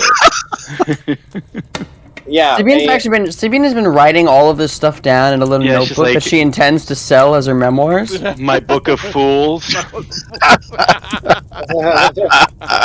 tale of a Talking bunch with the of party of doofuses. 3 weeks of dumbasses. I think we're coming up with a party name. I like it. Yeah. The So League she of says, a League of Dumbasses. 3 weeks over 4 years. The League of Dumbasses. So we left Kobing. That's when she hooked up with you guys, right? On the trail from Kobing, right? Maybe. No. I believe. Oh, Kabisa. Kobe is her home. Yes. Yeah. That's right. That's right. She has her home. So, I am trying to remember myself. I know we were journeying up. God. Getting trail. So hard. Where's my brain? Oh goodness! I feel like I was. Not so easy. I feel like I was possessed or something. I do know we were at the. It was like a thing for the lady paladins. Yeah. Chapter house, right? Yeah. Where Reblena Seremiu was the chapter master, right? And he welcomed you guys in. This is when we got the other That's when we discovered the other Doppelboffins. You got into some friendly Issalander fights was with some of the knights, and then Yeah. that led to No, And it turned into- Issalander got in some fights with the other knights. yes, and then Yeah.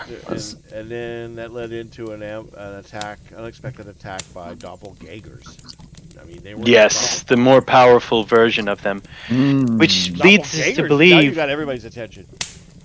Yes, these were much stronger versions of the creatures that I heard them tell of back in Harden, and And they Zerodok. were attempting to infiltrate the funeral procession, the guards taking us from there into the city. Ooh. Gyaradoth interrupts you and says, "And you don't think that's connected to the Doppelboffins in Harden?" If I had to guess, the thought is these are all Seems like a connected, coincidence. but who's pulling the strings? There's a Ah. puppet master here. Who's Ah. pulling those strings? And why us? And why us? Well, because you've inserted yourselves. Why the League of Dumbasses? Why the League of Dumbasses? Everyone fears the ring of dumbasses. I'm gonna find a donkey icon and Yeah. the crest. A donkey with antlers of a deer. Like a jackalope. We get Islander to draw Bummer. one. Cave, I like cave it. drug. He's probably already carved out of like stone a little totem. He's sitting there carving into the hilt of his sword a little jackadonkey.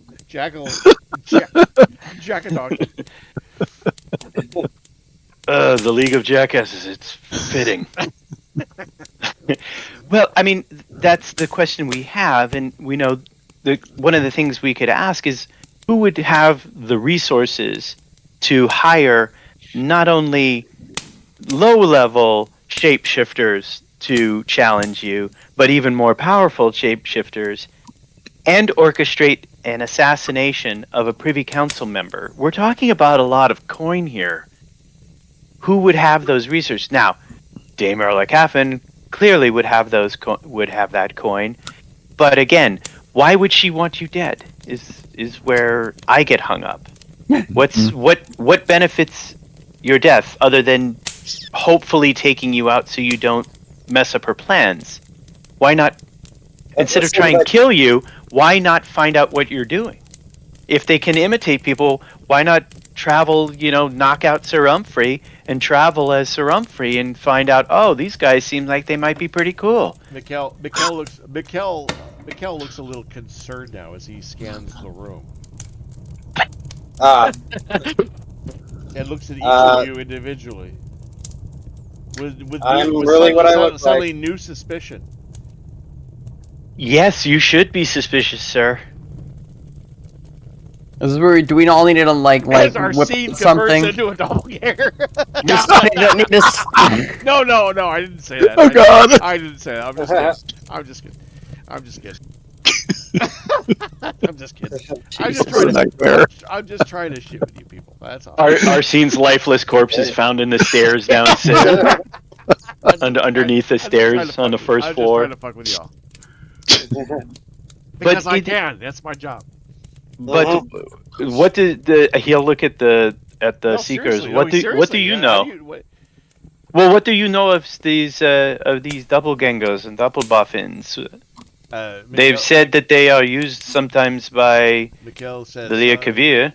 They are said to be children of the god Ildir. The god Ildir is the creator of the Gargoon. Well, not the Gargoon, but supposedly many of the monstrous races that hide in the depths of Harn, and the Ilviran faith is practiced by a small group of individuals. In fact, the city here has a temple to Ildir. So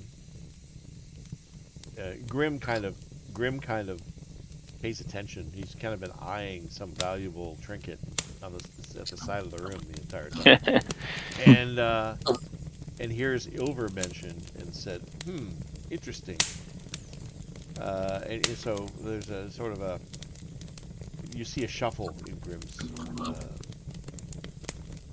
mood a bit, and Mikkel continues and says, and so the Elvirans I wouldn't say necessarily they worship the god Ildir, which is what you do when you're part of a religion.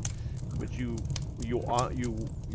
worship the god, but you also uh, vow to protect his creations. I mean, you I would not say protect, but you uh, celebrate the diversity of the world. Uh, and I'm not saying Mikhail sounds like a practitioner, but Mm. he clearly maybe he's not.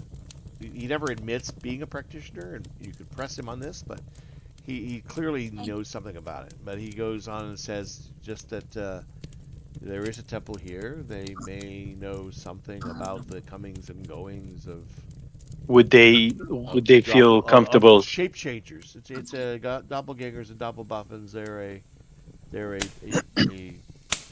group largely called shape changers, shapeshifters, shape changers, depending on your I- language.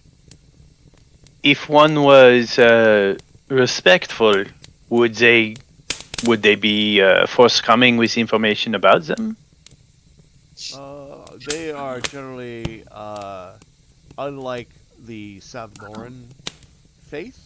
They are not hoarders of knowledge. They would share their knowledge, but I suspect that they would also you you know I don't know myself much about the shape shifting community or group, but Mm. they certainly would know more. They are, of course, the more of the experts when it comes to knowing sort of the panoply of creatures that lurk within Harn, particularly those that are children of Ilvir.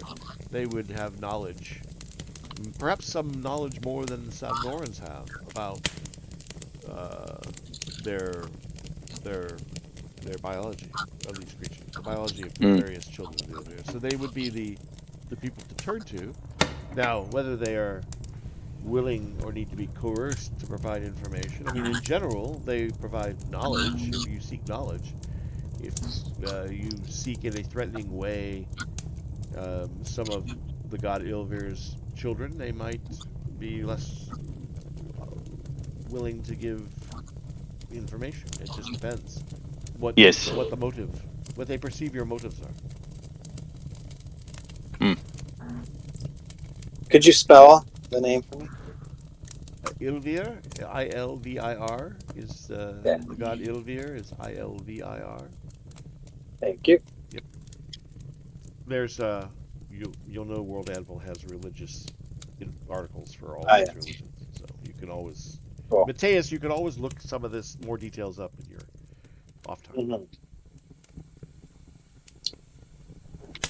So yes, it is entirely possible that Dame Caffin does have it out for you and killed my father. I would like to think that she did not, but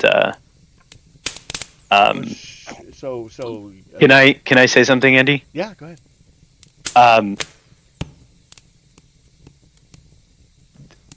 You'll have to check this for me. Does anyone have a pretty good passive insight? So that would Yes. basically be insight plus 10. Your insight modifier plus. Well, their plus insight skill, your insight skill plus 10. Yeah. So if you guys, I'm kind of pulling a quick co-DM roll here. Yeah. So Drigo, what's your passive insight? Yeah, looking it up right now. I would imagine No. Fabian would have the highest, maybe. Yeah, I'm thinking. It says 3. It's pretty so small. So you have a 13. You have a 13. Yeah. If you're plus 3, you have a 13. Fabian, what's your Give me a second. passive insight? +5. Okay, Alaric is 15, so Alaric's at 15. Okay. My insight's only a +2 from wisdom, so it's on Yours is 12. 12. Yeah. And then who's your face? Me. Mateus. Mateus just has 10. 10, and I'm pretty sure Islander is only 10. Alaric, Drigo, can you give me an insight check with disadvantage, and Alaric, just an insight check?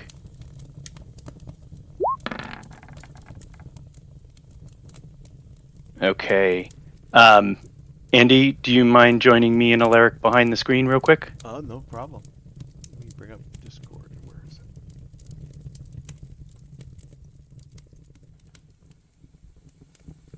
Yo, Oh, we need there it is. Ah. All right, Mike, Alaric.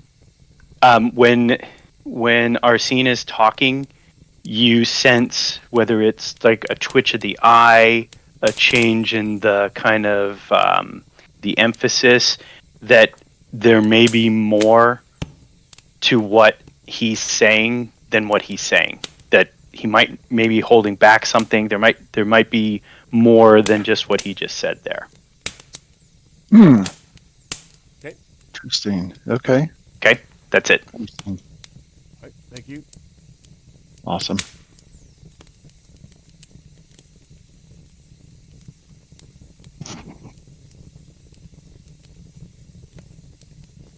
That's it. Sorry. All right. Handing the reins back to Andy. Yep. So So you're all dead now, right? That's how that works. Yeah. So you guys all just Yeah, You fall we're over? all dead now. So Arsene, what Yes, do you Alaric. think? Any more thoughts? I sense something. Well, it is just confusing to know who will benefit, who will be harmed by this, who is trying to leverage this. It is very disturbing that your friend's servant, many people have died in order to find this, to get us to this point. So I just wish I had more influence that I could leverage to maybe speak to some of the people involved. But then the more you stir up the pot, the less you know of what rises to the top. Do you have any ideas why your father was targeted? I do not, unfortunately. well, Was he standing in someone's way? I mean, that is what I am concerned about. well, Ethel speaks up and says, "Well, it seems that if we were to presume that Lady Catherine is at the head of this scheme, and if there was opposition to her plans, then presumably that opposition could be eliminated if it was considered threatening enough. That might explain why your father was killed. It might explain why you were attacked as a group twice by shapeshifters. You are the common denominator in those attacks. Are you saying the opposition is trying to eliminate my father and this group? I suspect it's possible that once they did one thing, they figured in for a penny, in for a pound, and just now are looking to eliminate all sorts of opposition. Anything that stands in their way. But in order to understand it, that presumes that there are two factions at play, at least a minimum.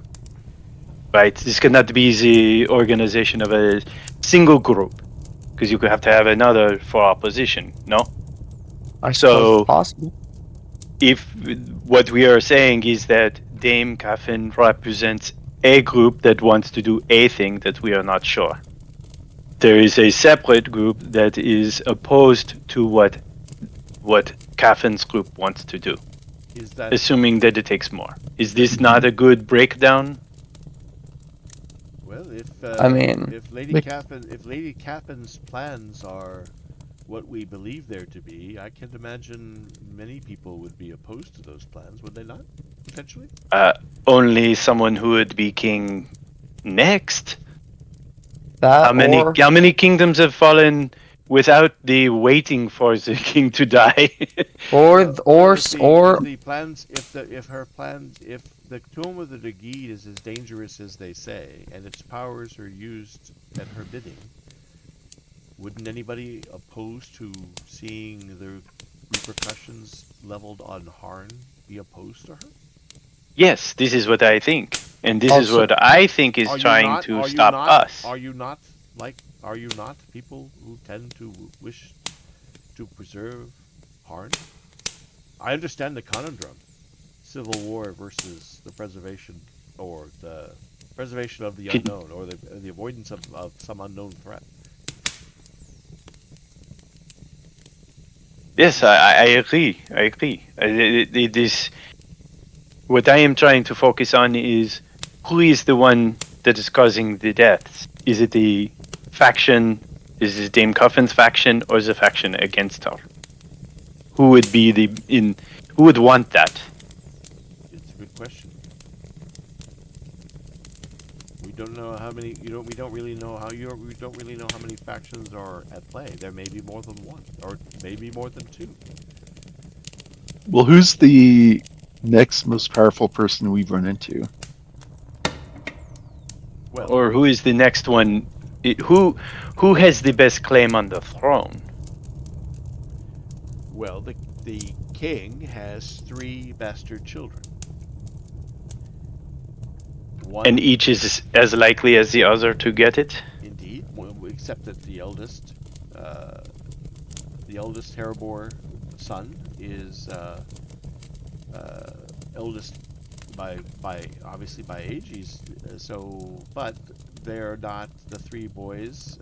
His three sons, by two women, are not because they were not consecrated marriages. They are bastard children, and therefore they cannot, by Caldoric law,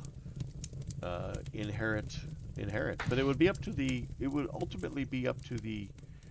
Um, Succession Council. yes, it would ultimately be up to the council that is formed that would deal with the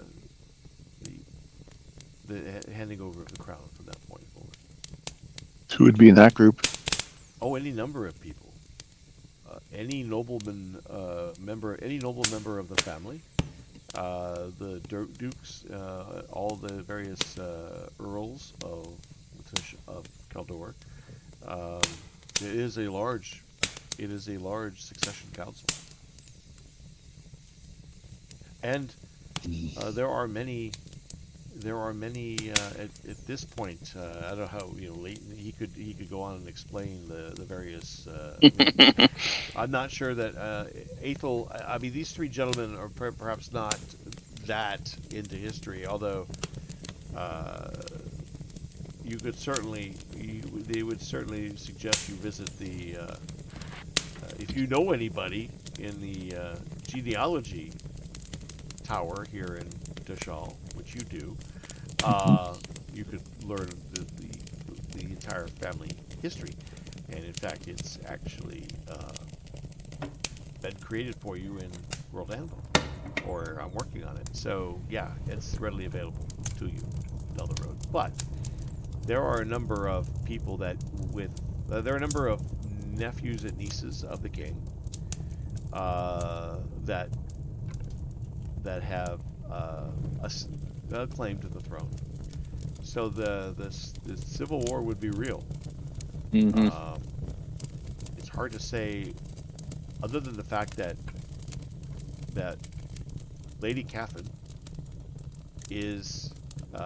has a son who is the sheriff of Vemianshire, and he has a child of his own and a wife, and Tulith Caffin, Sir Tulith Caffin, and so if if he recognized, if the king recognized her son, he would become king. She would become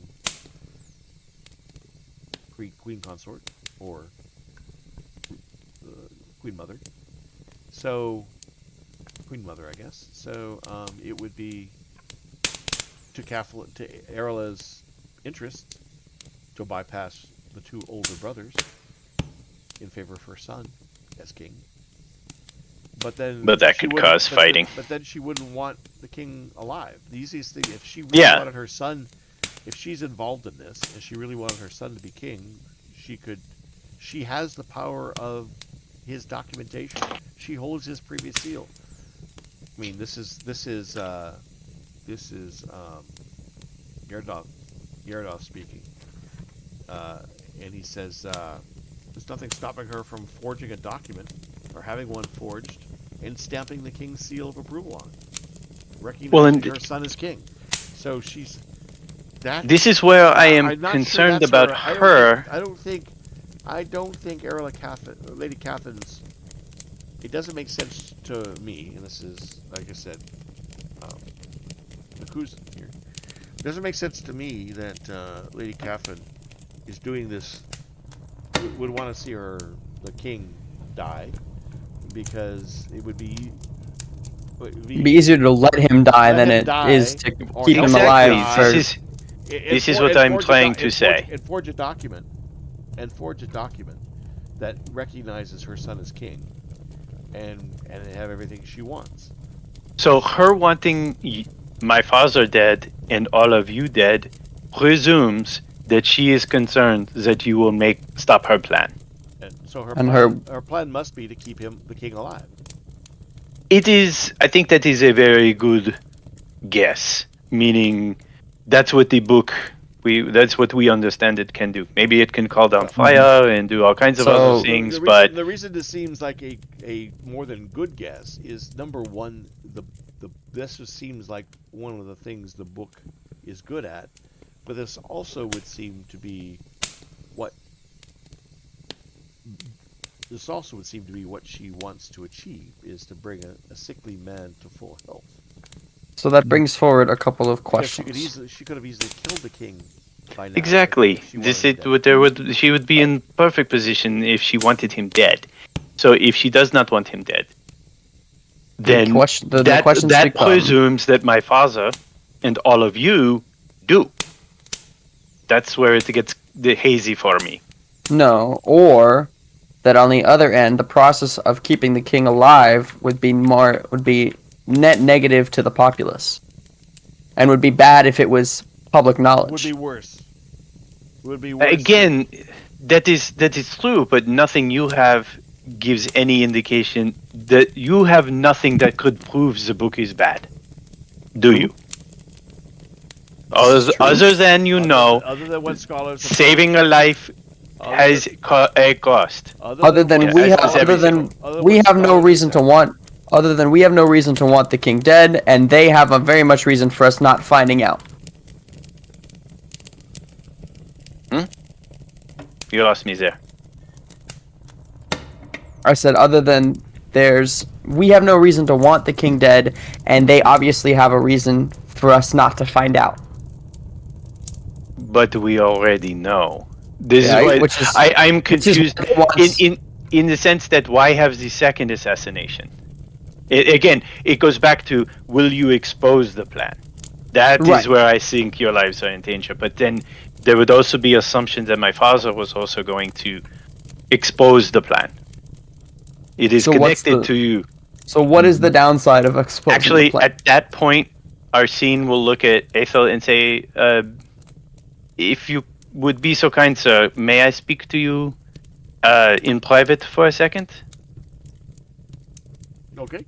Yes, of course, my friend. I'd be happy to speak to you in private. Gentlemen, excuse me. Would anybody like another drink? I see this bottle is a bit dry. I can go to the cellars and we can be back in a moment. Of course. We will pick out something quite good. I promise you. You want to go behind the screen? Yep, I'm there. So Arsene, as we're going down to the cellars, he'll kind of wait until we're a little bit from the door, and he'll pull out the letter that he got.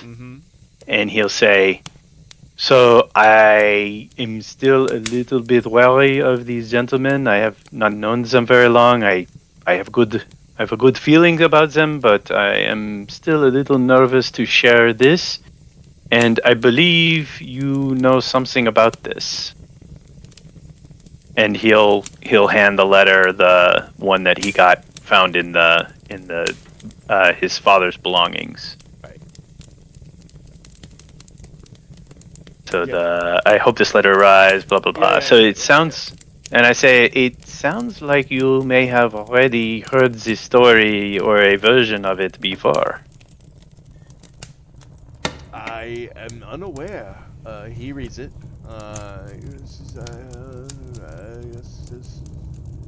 Mickey. He looks at you. Mickey says was always. Yes, I know your father was close to the king.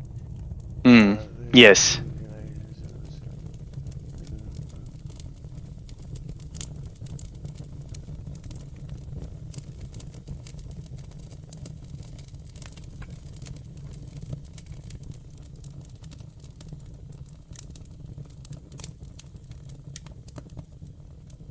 Hmm. Which leads me to believe that she is not responsible. Well, And are it you is possible that it sounds like Toranti. are you know? Do you know this Do you know this Rowanti Indi? I do not. He is the Savnor temple master here in Tashal. If the perhaps it would suggest that the Savnorans are concerned about her plans. So what was she again? Sorry. I've. Rowanti Inda Mhm. is the temple mistress or temple master, the Okay. temple master of Savnor. So the temple of knowledge in Tashal. So the same Obirus, same religion as Obirus Mhm. and yeah. Okay. Sorry. No, I it's want to okay. make sure I had that. So that this suggests that there are. The way I would read this, your father, Larati, bless him, was. This would suggest in support of her plans, whatever those plans are. But Mhm. other members of the Privy Council were not, um, for whatever reason, and that the Rowanti was also opposed. She claims he's espousing conspiracy theories, so she's just presumably discrediting whatever it is he believes. If it was Rowanti try to stop us. Be careful with me. So she feels threatened by the Savnor. Yes. Big deal for bringing my query before your curious little two investigators.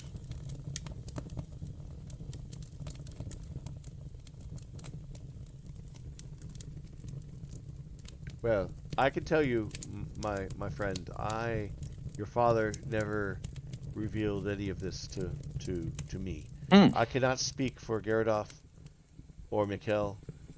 Of course, Mikkel joined our little group after your father's unfortunate demise, so he's a very recent addition to the club. Mm.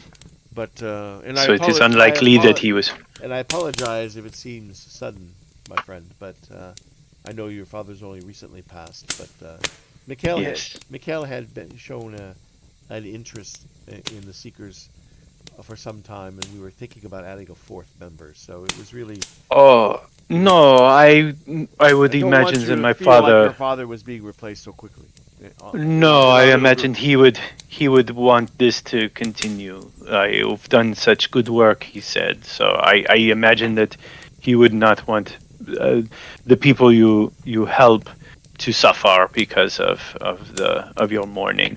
I understand completely. And while your father is a good friend, I was a good friend. I want want you to know that it was not that we would not try to replace him. Um, and yes, he was a very good man and a big part of this group. And as for this letter, we should get back to our company. But as for the letter, Yes. Do you I just don't know anything go about it. ahead? But well, I don't. Your father never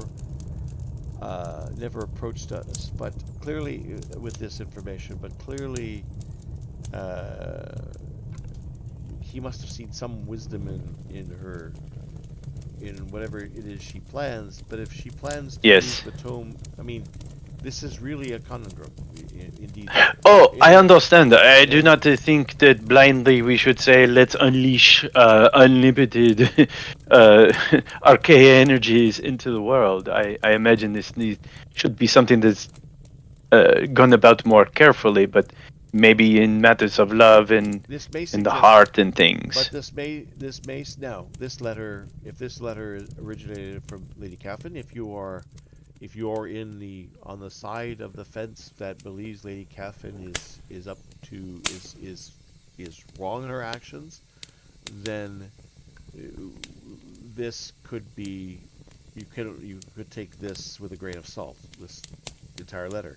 On the other hand, if you believe that she uh, believes in her actions, and then maybe we need to be concerned about the Sabnor faith.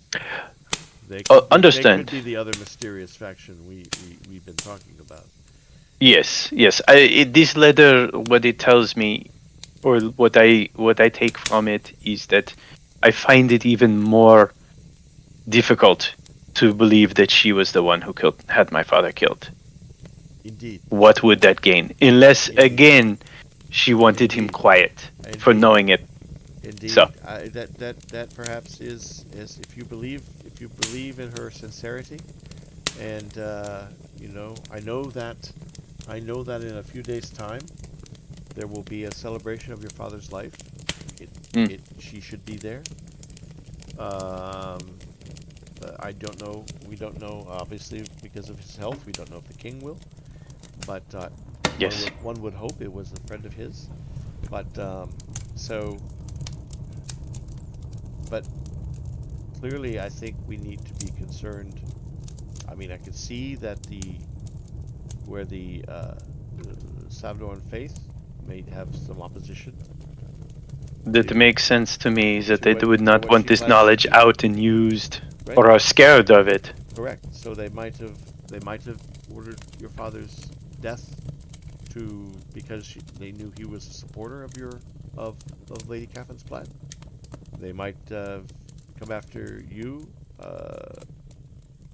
Well, no, because you're opposing them, so they cannot be your assailants.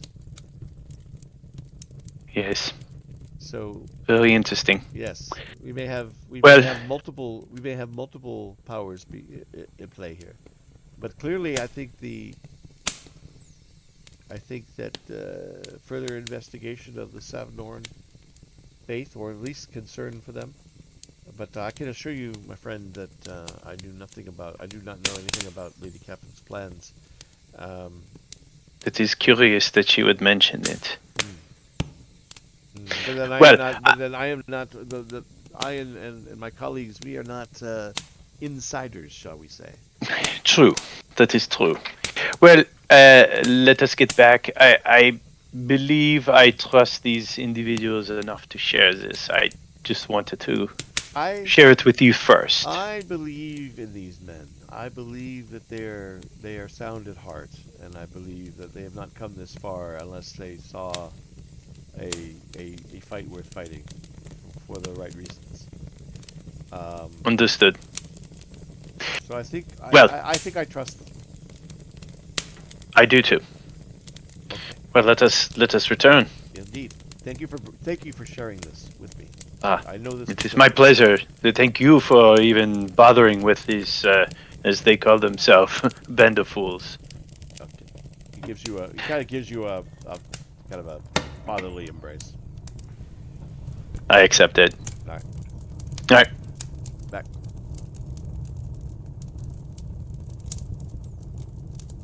All right, we're back. Sorry about that. All right, so the two of them return with a couple of different beverages, bottles, different things that they picked out from the cellars that they thought you'd all enjoy. And Arsene will step to the middle of the room, and he will say, "There is a piece of this puzzle that I have been holding back. I apologize. It is very personal in nature. I came into its possession just recently. So I would like to share with you this letter that my father received from Lady Catherine." And Andy, I think you have to share it. Yeah. You can go ahead and share it to everybody. All right.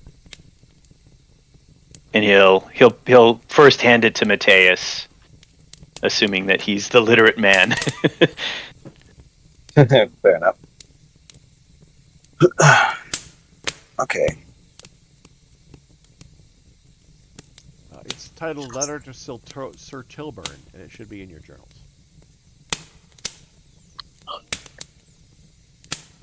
Here we are.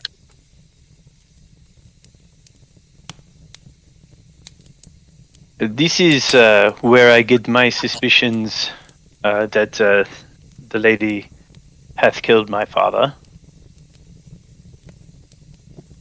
We'll let you look at it at your leisure, but it seems to be that he was aware of what she was, at least whatever she had told him of what she had planned, and that he was in support of it. And this Rowan Inda seems to have been against this. Aethel looks at please. Aethel looks over at Arsene, and Arsene nods, and Aethel says, "The Rwanti is the temple master here in Tashal of the Savnor temple." So my thought is, this Roranti either is opposed to this this much power being given to a certain person, and this knowledge must be locked away, as they do, or they are afraid of it, and they fear the consequences of what is planned, and thus want to put an end to it. And where we come in is possible that they want to eliminate, for my father's sake, eliminate her supporters in this, and for your sake, eliminate anyone who has any knowledge of this. This is my thought. Now, does that make your lives any easier? I think not. But at least it might be somewhere we can focus our attentions and possibly think about how we might go about finding out. I do not think that will be easy to do. I don't think we could go in, "Hey, what is going on in here? Why are you killing people and stuff?" Right. But at least it puts a name to the factions, as it would seem. Sure. Lady Coffin on the side of preserving the life at any cost, or at a cost, and Savnor wanting to oppose that for means we do not know. For reasons we do not know.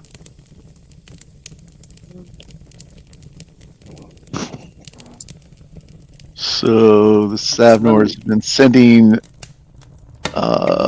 Doppelboffins after us. So the next thing we have to discuss is who draws value from a civil war.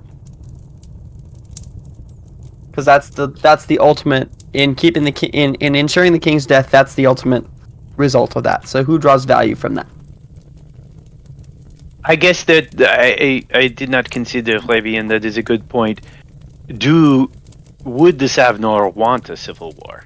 If they are also, is that also one of their possible motives? But I find that, I mean, I think A lot of books get burned when there's a Aethel- civil war, no? Aethel says, I think it's a lot more likely. I've never known the Savnor to be particularly concerned about politics. I would suspect they're more concerned about the use of knowledge that they consider dangerous.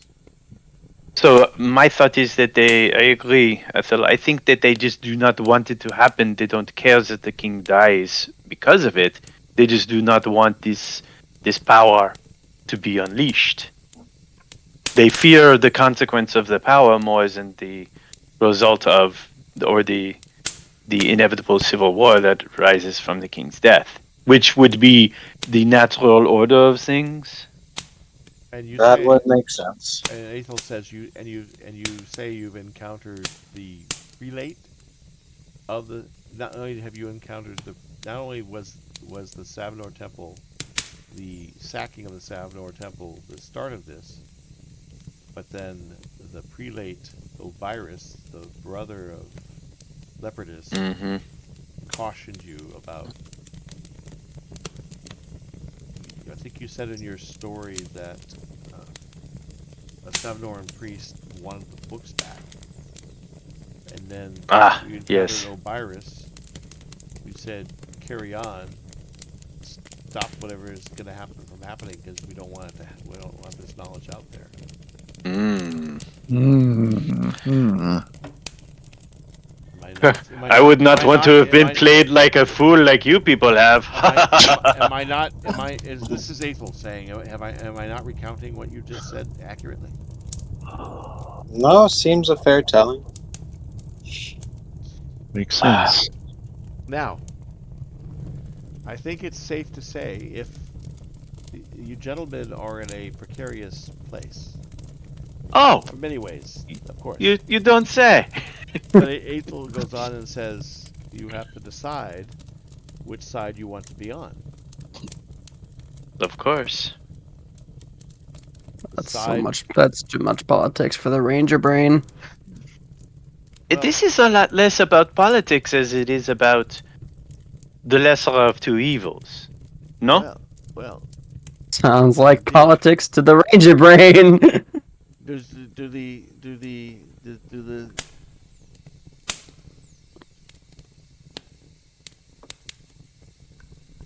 does the League of Jackasses want to bring about civil war or want to bring about who knows Potential magical. A little unfair because say- if the civil war is gonna happen. Well, Yeah, it's not Eventually. like yeah. Well, It's not think like- about what would happen if he got access to this power. Would that? I feel like if that were to become known, that would regardless end in a civil war, that could end in a whole lot of things. Like right? the- Like the it might become- not even prevent a civil war. Yeah, I mean that could shift balance of power like way out of whack. But Or at least shift the focus of the Civil War. I mean, from not to be But- the Ashek Kavar in the room, but these things are not to be trifled with. Magics consume, especially from what I've read. I don't think it is very wise to make use of this.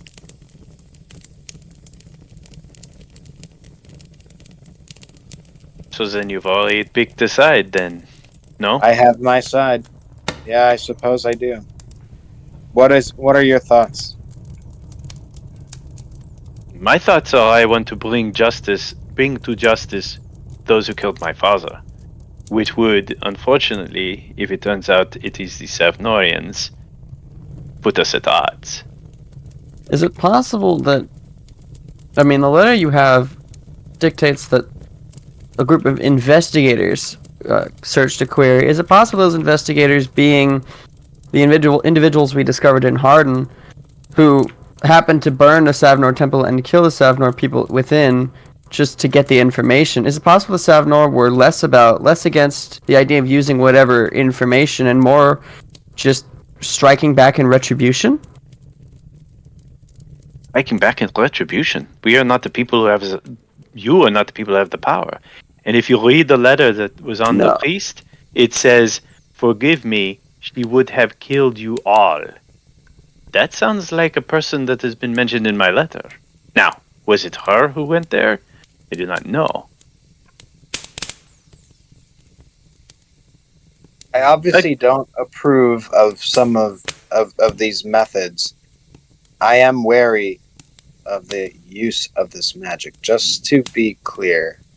I agree that it does make me nervous, this power. But I am here personally for justice for my father. There's and this is your call, Avian, but clearly Aethel, sorry, uh, Arsene does not necessarily. Well, I think you know this. Arsene does not necessarily have to, uh, certainly agree with his father, right? I mean, you No, no, you no, have your no. own opinion about. Arsene can have his own opinion about which is better for the world, but still want vengeance for Oh, his father. I and Yeah. I can also So don't have to support. be I linked. can. Yeah. No. No. No. No. No. His calculus, and he would say this if he was asked directly, is he is here for the justice for his father. He agrees that that much arcane power is dangerous, but he sees the succession crisis as inevitable, whether she prolongs his life or brings him back from the dead. He's assuming that there's still death waiting for Megadeth.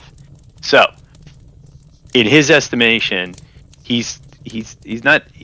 What puts us at odds is if we step over the line and become part of the Savnor kind of real gray area to stop this, that's where he would have a problem. He wants to bring whoever ordered that to justice. If he's okay with again, he's okay with the book not being and King Megadeth dying. It's going to be a civil war. People are going to die, but he thinks that eventually, like, what does she give him? 5 more years, a year, 100 years. Again, I mean, at some point, there, there's going to be a problem here. or There's is all there? these factions. Could it bring forth eternal life? Do we know? And that would be a lesser problem. There would not be possibly everyone else would be like, "Oh, cool, you'll never die. I can't wait to live under this rule forever." Unacknowledged bastard son. I imagine that there's a chance that this would be problematic, even with him being extended his life. So, I just, yeah. I am here for the justice for my father.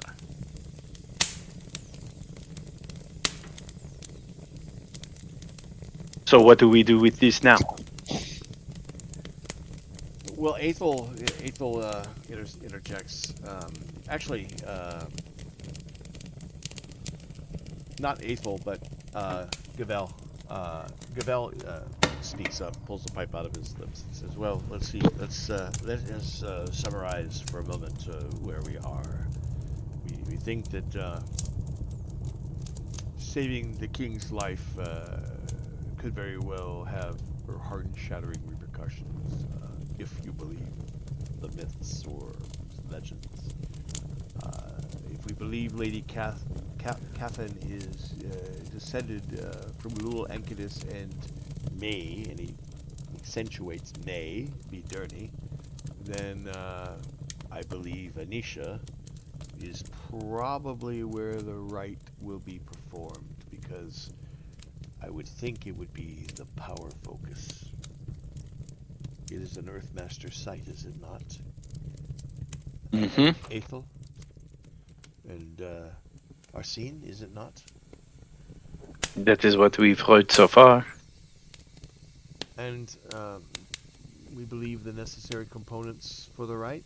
And he kind of is raising an eyebrow, and the sentence is kind of formed as a question, perhaps a rhetorical question. Well, we believe perhaps that those components may be found in the Ilmen Marsh, perhaps? Yes. which may include all manner of things. For that matter, how do we not know that the book itself is in the Omen Marsh, and that We expected these. and that the brother has gone to retrieve it? Right. We believe he has. But if it needs to be performed, isn't the site in the marsh? Did I hear that wrong? Well, if we believe that the Lady Catherine has taken great strides to learn of her ancestry,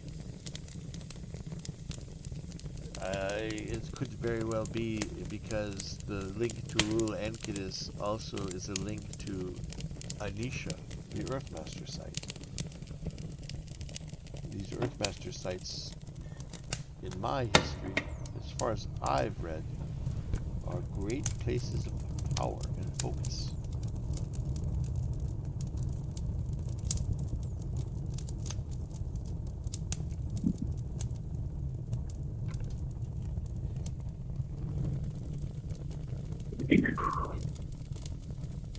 So, would it?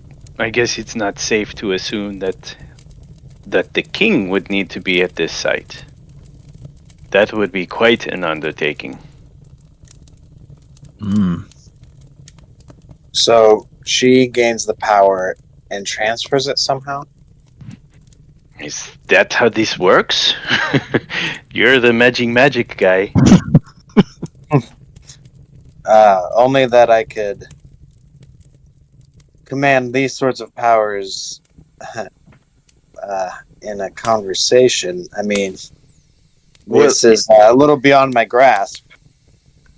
But usually when you have a ritual, would it not be necessary for all the pieces of the ritual to be there? It's not like, It would. hey, I It just would. finished the ritual, let me go to the other side of the country and then poof. Right. That's No? what I was thinking. It's not that she would be endowed with the power to bestow this on him. He would need to be part of the puzzle, I would imagine. So it sounds like we need some knowledge as to what exactly is in this book and what they could be looking for within this book. So we know A, what the outcome might be, and B, the elements that they require. Is there a way to seek out that information? I mean, if the Savnor have been opposing, they may know why they are opposing and thus know have the information that you had just mentioned. How do we go about getting it from them? We could try talking to them.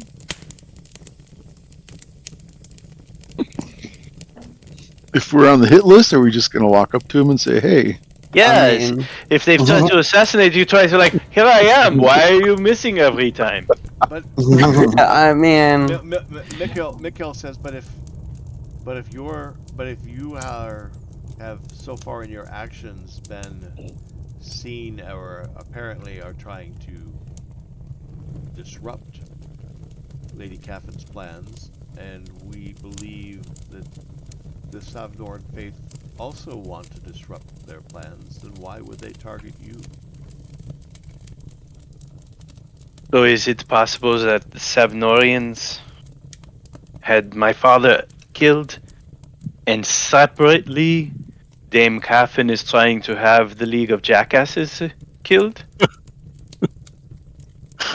Is that what we're saying? that's possible. Possibly. I mean, If it there's is, nothing of that course says it is.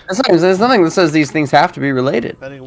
Depending whether Lady Catherine is really Was the really in charge, Well- I suppose. Well, and as you said, the assassination was not taken out by Doppelbuffins, but people. Yes, they Is it- were now they assassins. And it's possible the Savnors only had your father killed because the people he hired Well, killed some of theirs. Well, it is. We have at least some written correspondence that definitely puts him in opposition to them. Right. That is a easier straight lines than any of these Well- other crazy noodles we are making. Where's that whiteboard?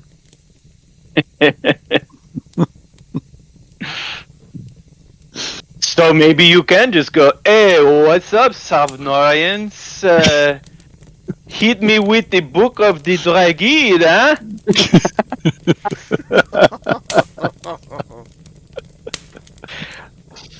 I may not have been at many of these encounters, but some of the stories I've heard, you people talking does not go very well. Especially you, Mateus. There tends to be quite a bit of shenanigans when you... Oh, did we tell him about the time we You were told in that about one city the in bandit. the bandit town? You told me about the bandit town. I I did, actually remember you yes. saying about the bandits. Bandit town was great. Oh, hello. Have you seen any bandits? I don't like you. No, promise, we're here to help. So, I mean, yes, I guess there is a chance that it would work to try and speak to them. Let's see.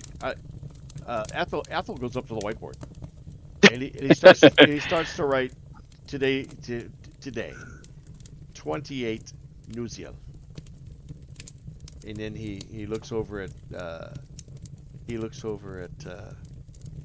Arsene with a sorrowful look on his face. Celebration of life, 1 Peonu. And then funeral service, 2 Peonu. This is where we're at. He says, he writes next to 1 Peonu, Lady Cathet, question mark. Dearning, question mark. He writes next to the funeral at 2 Peonu, he writes Privy Council, the King, dignitaries. Just listing out who would be in attendance. Who's going to be at each one of these events? Yeah, yeah. Has Arsene? Does he know about what the celebration of life? Have people been talking to him about it? Does he kind of know the guest list? Yeah. I mean, Well, can he confirm? You're close to Chesley and Hosap, right? Yeah, Lady exactly. Lady Chesley was an old friend of your father's, and you know. Well, I don't know if you're telling the party this. No, I will. When he puts it up there, he's saying he can confirm, like, oh yes, Lady Chesley is hosting this, and this in the evening of the 1st of Peonu, the night before the funeral service, and that the celebration of life is going to be held at Galapis Feast. Thank you, Galapis Feast, because it has the space for it, and all the famous people are going to be there. We're gonna have to do the old, like, go to a fancy dinner disguised as the bunch of ruffians trying to fit into high noble society. Pull the sticks out of their hair. Well, excuse me. There's this thing called the Brotherhood of the Griffin that have to escort the Privy Council members when they come away out of the castle. The rest of us are gonna have to disguise ourselves as servants. And then there's Sir Alaric and his retinue of a League of Jackasses. Great. And Larry's gonna have to answer all the questions as to why there's a bunch of knockoffs. I think it's possible that you could all get a ticket to the ball. Oh, I can. I absolutely. I would. Anyone who needs an invitation. Invite anybody, right? So that's not. Yeah. That shouldn't be a problem. So I mean, as a group, it's getting late. So I'm trying to wrap things up a little bit here.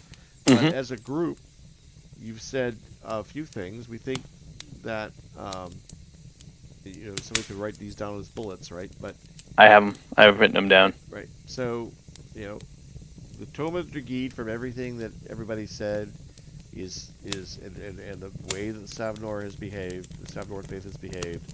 It's knowledge that can't be let out there. It could have catastrophic consequences if it is gotten out there,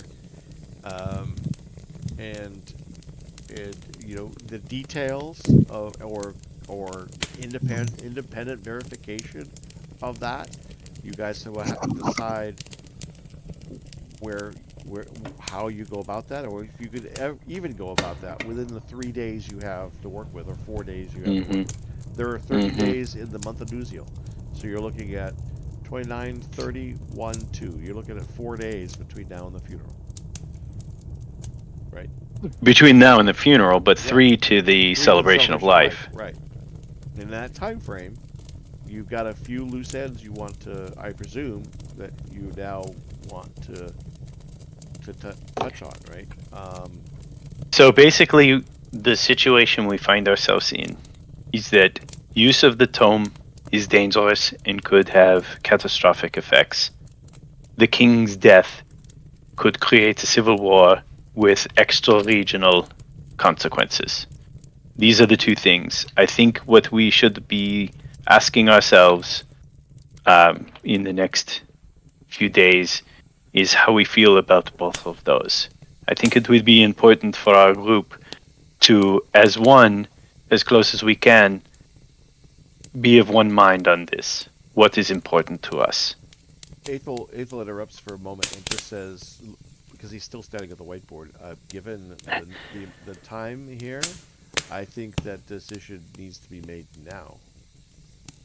What side We could do it now. I mean, is it not clear? I mean, people's maybe Aethel's already decided what the right course of action is, but and you could ask for opinions, but their opinions, but I'm not sure their opinions matter to the 7 of you, so or 6 of you that are present. But he goes. Sorry, I've seen continue.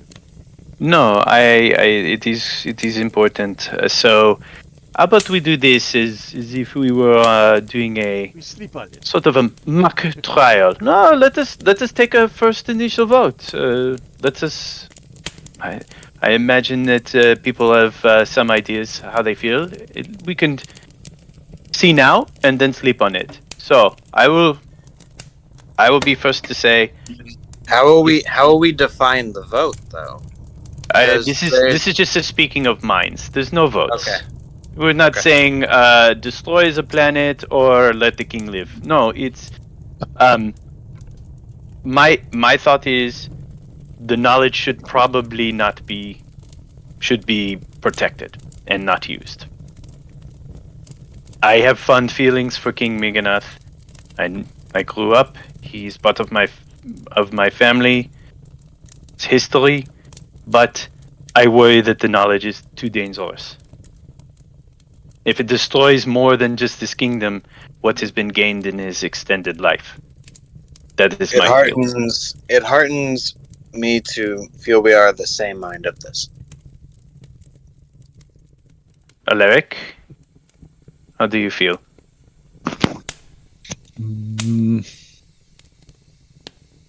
Well, I know your country will be dragged in this most likely, but Well, I believe the people that Yeah, Larry, are trying to kill us and killed your father are the ones we should be targeting. what I understand that, but what I am doing is pretend none of that is there, and you are presented with these facts. Then they're unrelated. I still want justice for my father, and that can be achieved and not have this knowledge come out. I had to have no problem ending the person who ordered my father's death and keeping the knowledge safe. But I think it'd be important for us to know how we feel about this as part of that. I'm in agreement with you. Yeah, I'm not asking you. I'm asking. All right. Here's me. Have another drink. I will. I think Alaric's hesitancy is genuine, and I'll just throw this out there because obviously Alaric is coming at this from several different layers that are seen as not, or even at Mateus. Oh yeah. Try to support somebody, throw that in your face. Well, Uh, if you need to take a pass, we could ask Drigo. Islander's fallen asleep, appears. Or Fabian. yeah, let's hear what Fabian or Drigo have to say.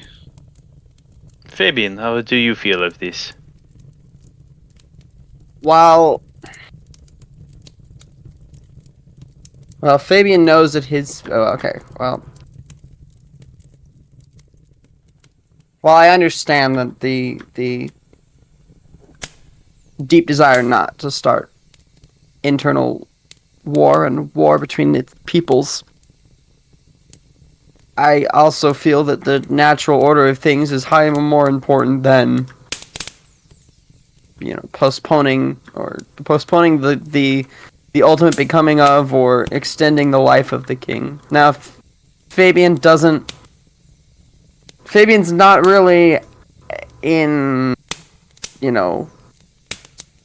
doesn't exactly care what happens in terms of society one way or the other, because it doesn't really affect him. Obviously, the only thing that really affects him is whether or not the king is some of the king's agreements with the people of the forest is upheld.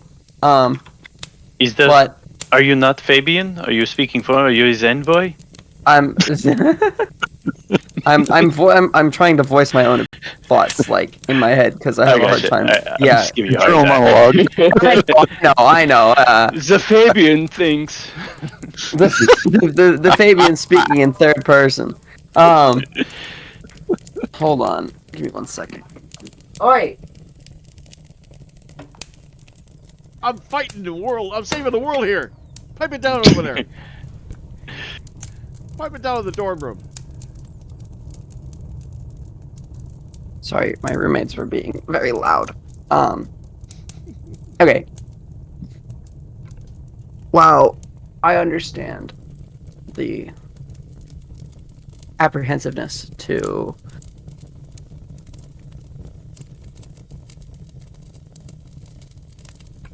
start civil wars, Fabian, I far more believe in the natural order of things than keeping one ruler in power solely for the purposes as we've described. So while it pains me to say it, I would have to be on the side of keeping the knowledge secret, and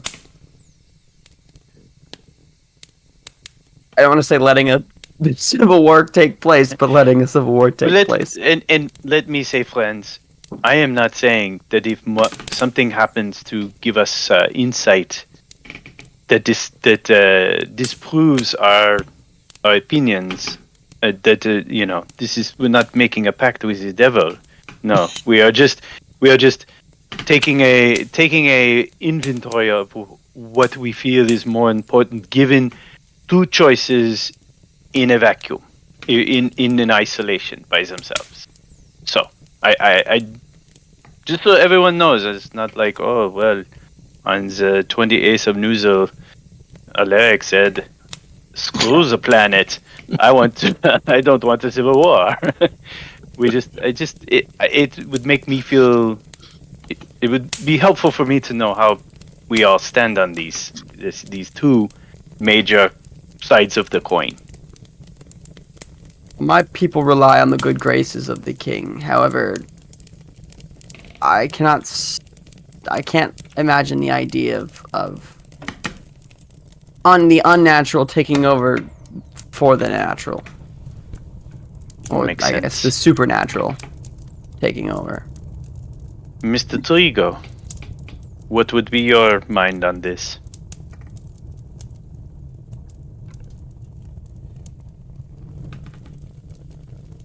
Oh no, he's Lower fallen the boom. asleep on Islander. Lower the boom on the mic. Lower the boom. Uh-oh. Hello?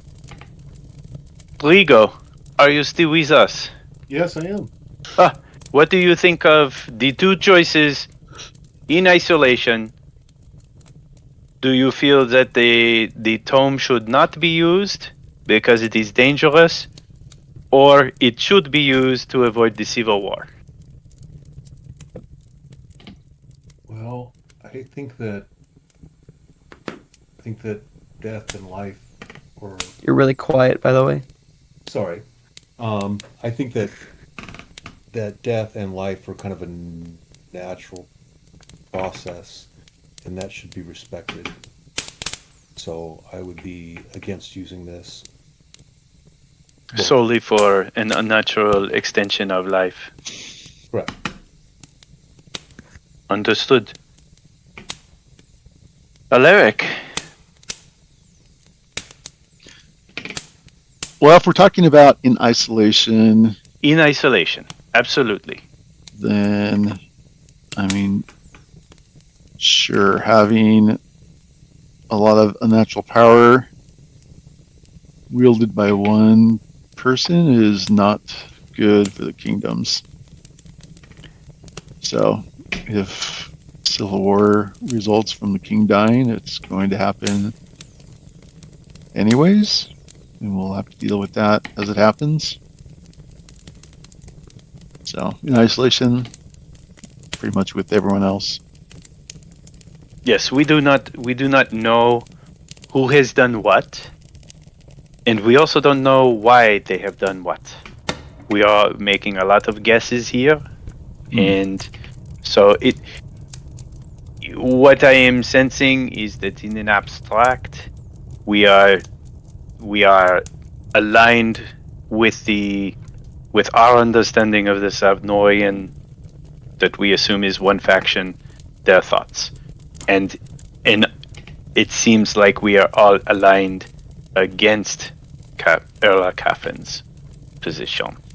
So it is good to know this. We do not know what comes out of this. We do not know motivations, but it clearly identifies where our sympathies are. So going from here, we might want to be careful when we are discussing these things with the opposing side, air quotes. Well, I think there's also potentially some reconciliation that may be worthwhile. Slash, there's the caveat that we don't approve of the methods. Oh, if I can bring to justice someone from the Savnorian temple who had my father killed, I will gladly do it. I think we should And find out. agree with them not using the book. Again, my father Right. may have been misguided in his But his this help is of her. obviously beyond the pale. We do not know. There are still pieces of the puzzle that we do not have. We maybe have one corner now. It may be necessary at some point to liaise and maybe try to gain a better understanding as to why they feel these attacks have been necessary. Mateus, you will be the one who will most likely have to interface with them.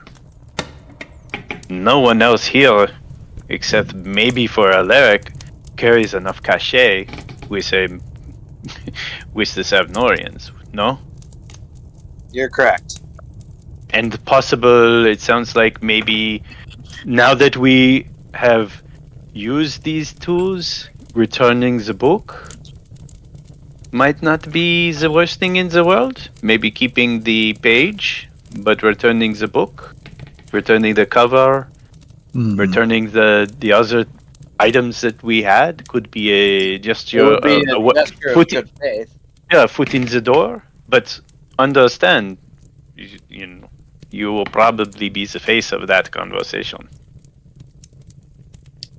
I can prepare for this. That would be good. It sounds like you could use the preparation. Yeah. Well, So in the next 3 days, maybe that's one avenue for us to approach. So,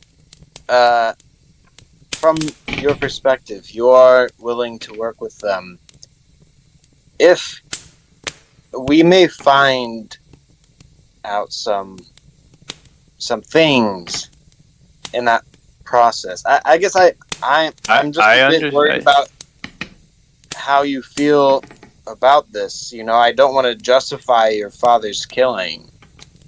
No, I understand.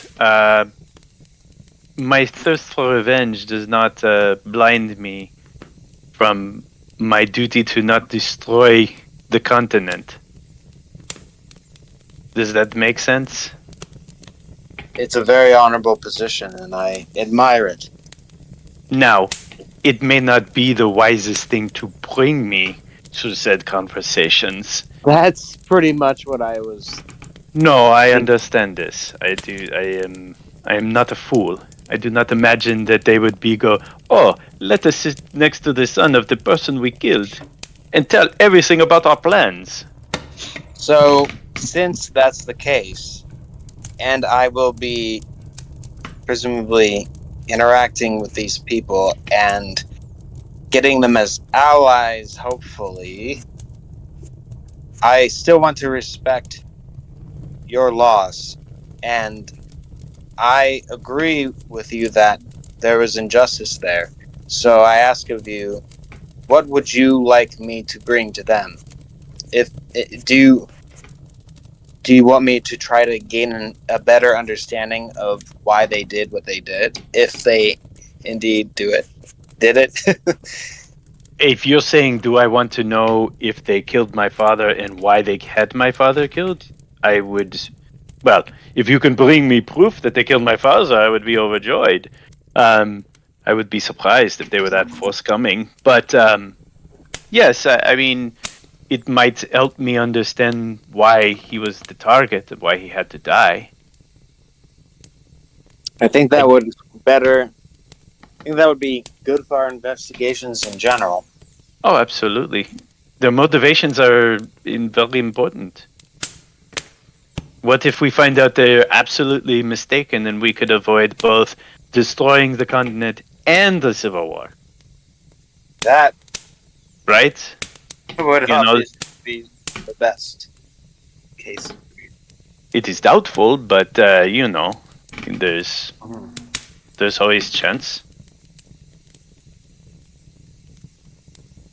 So Azel is still it walks back up to the whiteboard and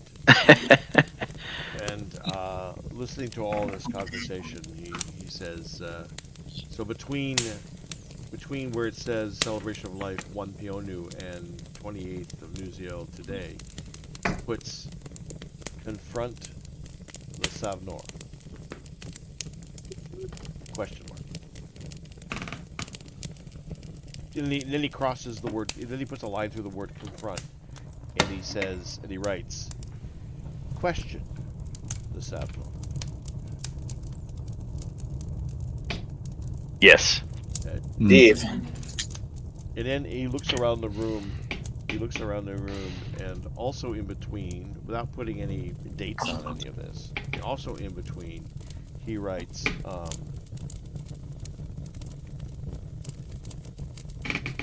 protect the Privy Council, question mark. And he writes, question the Ildir. Exactly. Question. Arsene will add to that He's putting these question marks. You get the sense he's putting these question marks because Arsene, you know enough about Arsene now that not Arsene, but Athel, that he's not deciding these things on your behalf. He's simply he's serving as a facilitator in this position. Yes. On the whiteboard. Arsene will add question Dame Coffin. And Arsene and Athel says, well, I believe this is the right time to do that, and he circles celebration of life. Yes, that is my thought. And that will be on me. I think I will probably have the best position for a discussion with her. How frank it is, I do not know. And he looks at you, and he nods, and Ethel nods, and Zeradoth pulls the pipe, or Gavel pulls the pipe out of his mouth, and looks up and says, "And that one too could be helpful." And he points at Alaric. Ah, yes.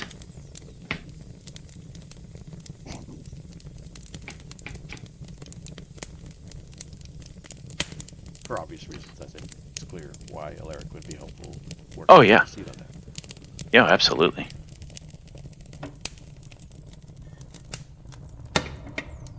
Gentlemen, this looks like, and ladies, pardon, Sabine, this looks like a full plate. No, Ethel clears his voice and says, "Gentlemen, I'm glad that I think we've done good work here. Would you not all agree?" Indeed. I would. A complicated question, but we seem to have come to an understanding. Indeed. And if you are in agreement, that it would seem that both, besides the drama that is abundantly clear will play out more than almost clear that will play out over the next 4 days, you have still to concern yourself with more than likely 2 other locales, Anisha and Ilman. Mm-hmm. Or Where are- I suggest you have. It would be wise of you gentlemen to have to be thinking ahead, and what comes next, in what is you always want to be thinking about the future and have a plan B. But Question for whomever has the best geographical knowledge. Anisha and Ilman, where are they in relation to Tashal?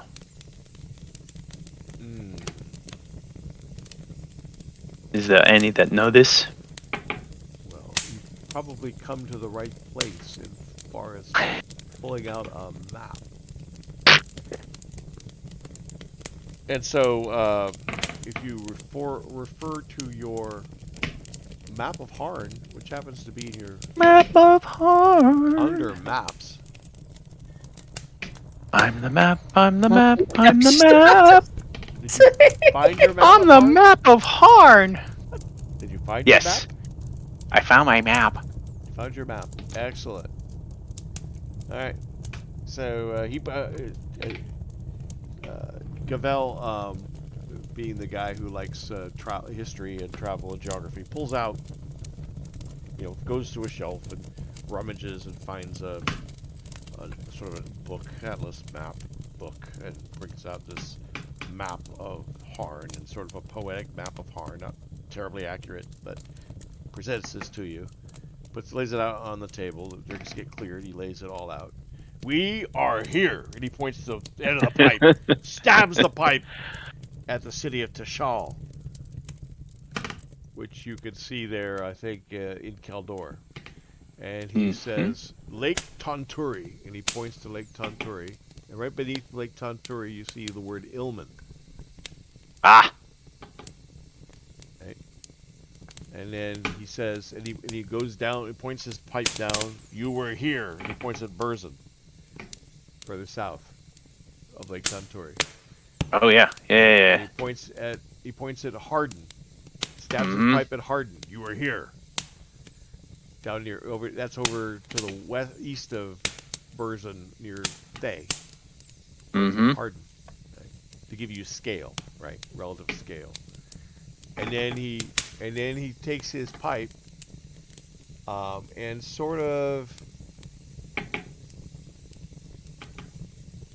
I want to get this accurate, so hang on a second while I double check my own map.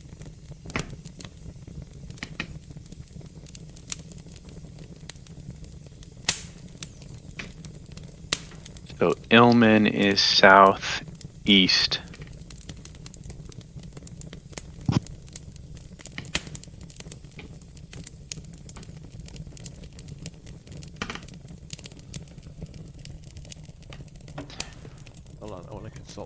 on the wall. Yeah, accurate. Accurate as I can get.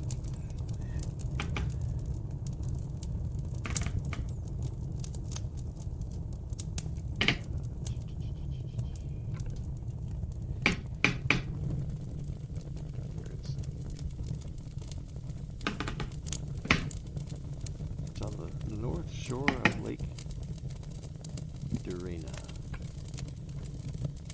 The north shore of Lake Dorena, just east of. Dorina, it's in the mountains. It's just north of that small lake next to Lake Benath. Right here. Oh, sorry, you can't see where I'm clicking. Guess you were helpful. Well, you see where Lake Dorena is? Next to Lake Benath? Mm-hmm. The small Lake Dorena? Mm-hmm. So Anisha is on the north coast of Lake Dorena. So about as far from Tishal as Burzin is from Tishal. mm-hmm. Only it's... But it's almost due east. Yeah, and it's almost all cross country.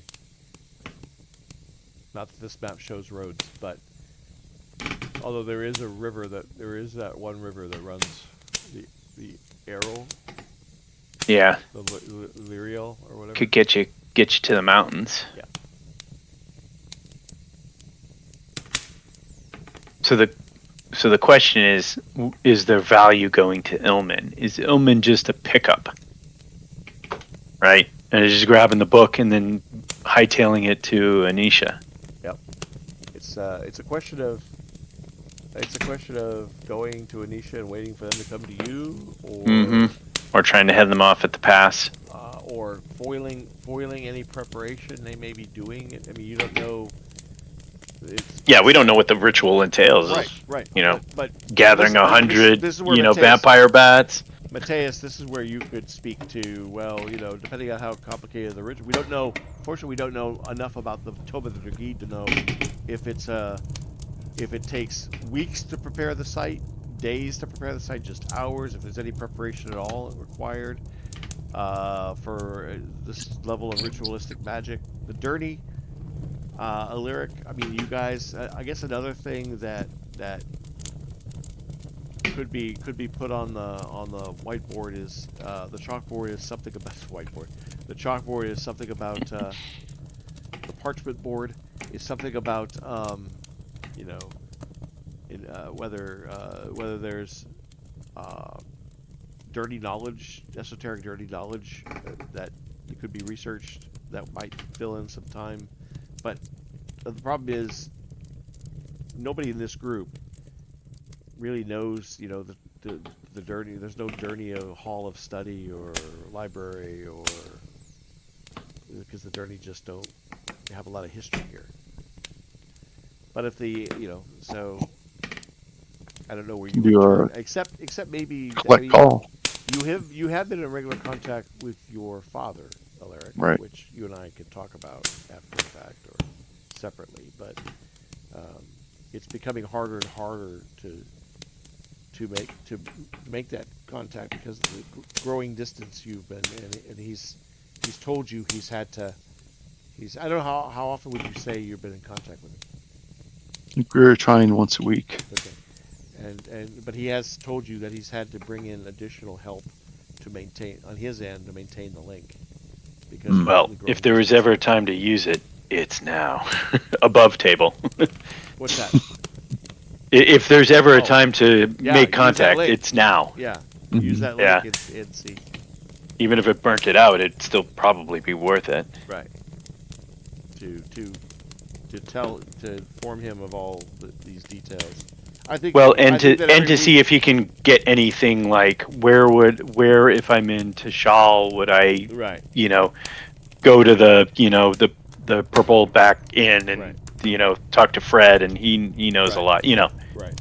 It'd be a good time to talk to your dad to see if he could throw in a little info to help us get leads or more clues. But like I said, I assume you've been informing him and keeping him informed as you've been traveling about what's been happening. But obviously, this is this couple of hours you've been spending, pleasant couple of hours, very pleasant, in fact, very interesting, very educational. You guys have all been kind of brainstorming all of this.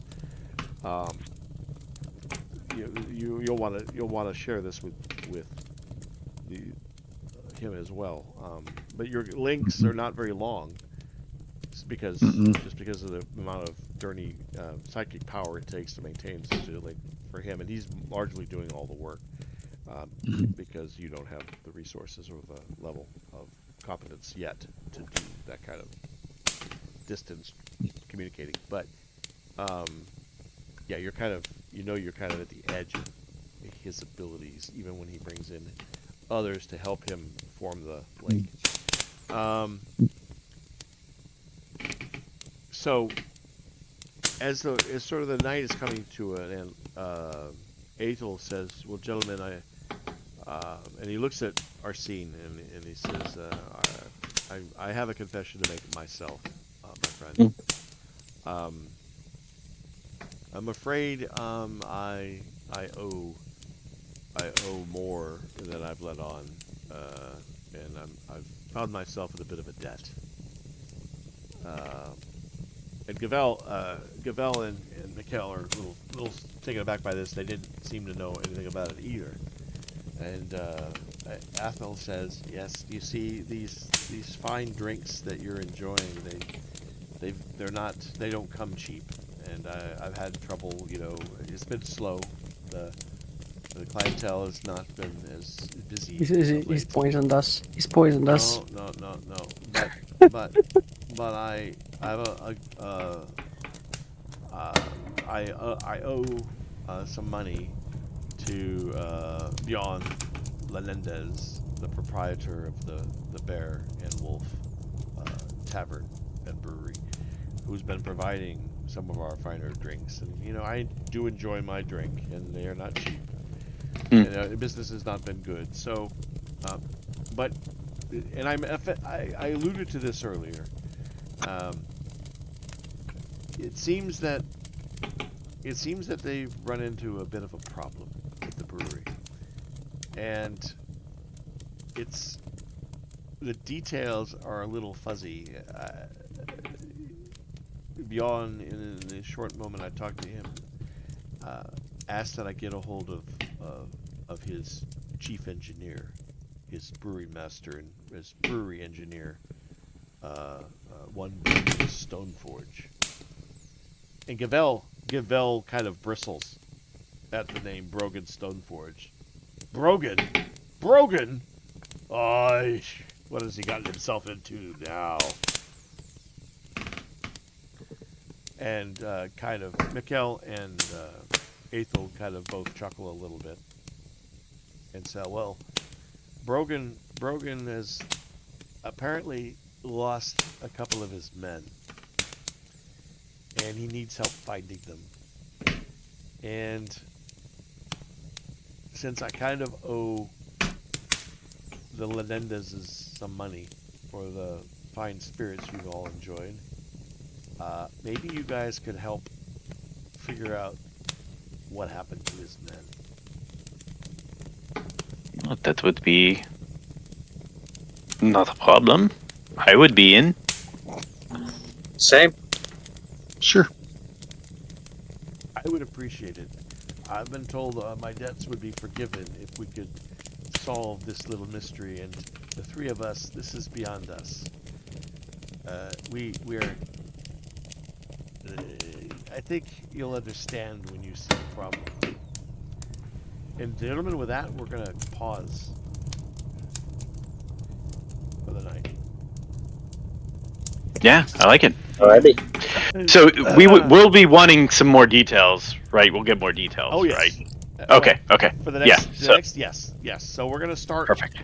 We're gonna start the next session with introductions to Brogan Stoneforge and the Bear and Wolf Tavern. Gotcha. So yes. So at this point, I would argue that I think this was What time? Do you remember what time of day we started this, Avian? What time? Do you remember? I thought we did it like lunchtime. If I wanted to, I mean, I'm being generous, but Right. let's see. Begins at Regal Oaks with Secret Club, Ethel's proposal. Oh, sorry, that's fucking tonight's notes. Duh. I think that's probably right. Let's see. Let me see if I have it here in my notes. Yeah, it was the 28th. It's the 28th of Newsiel. It was pretty much. I think you had the trial. I think there was the trial of. Actually, Grim. This is the day after the trial. Grim it was back. We talked to him for a little. Then we kind of.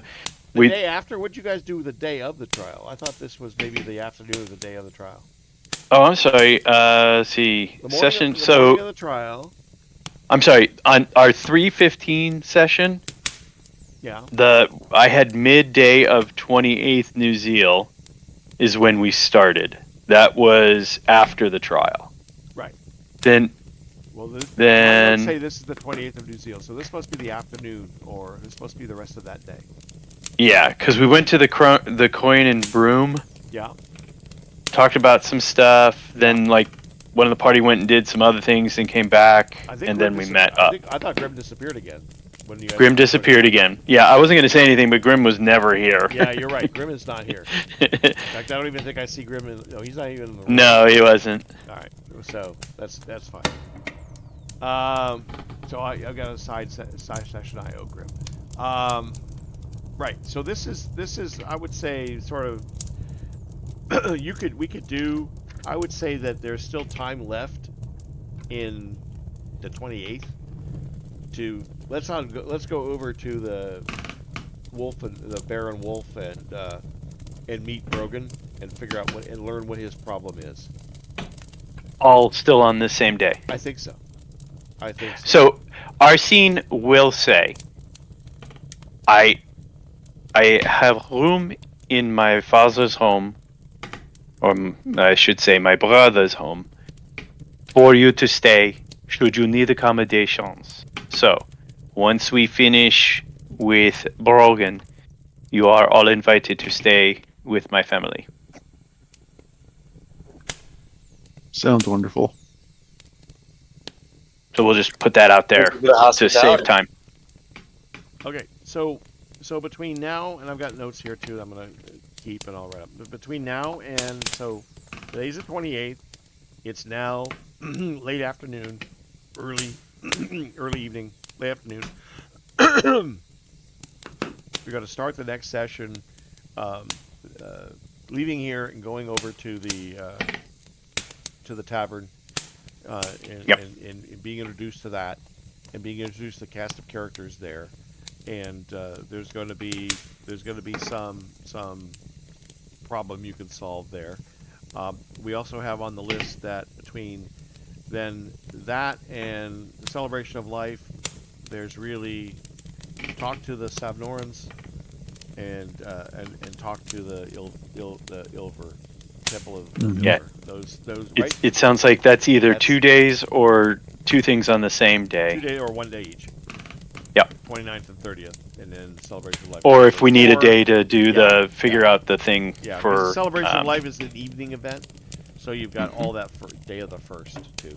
So I'm just trying to pace what would happen. You know, the things you want to try and do group wise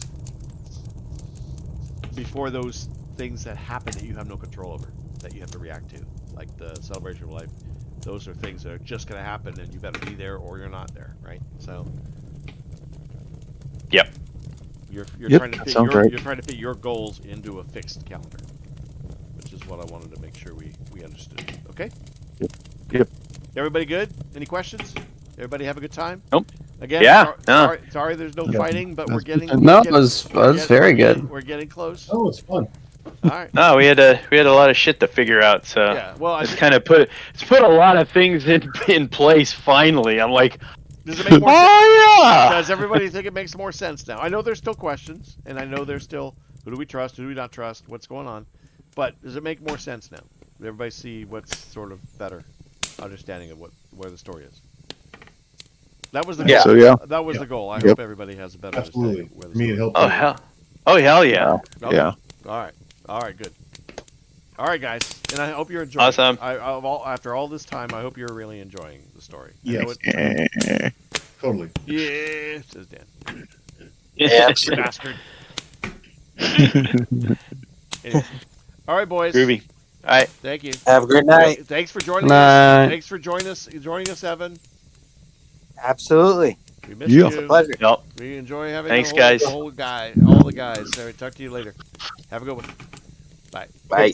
Bye. Yeah. Thank you. Bye.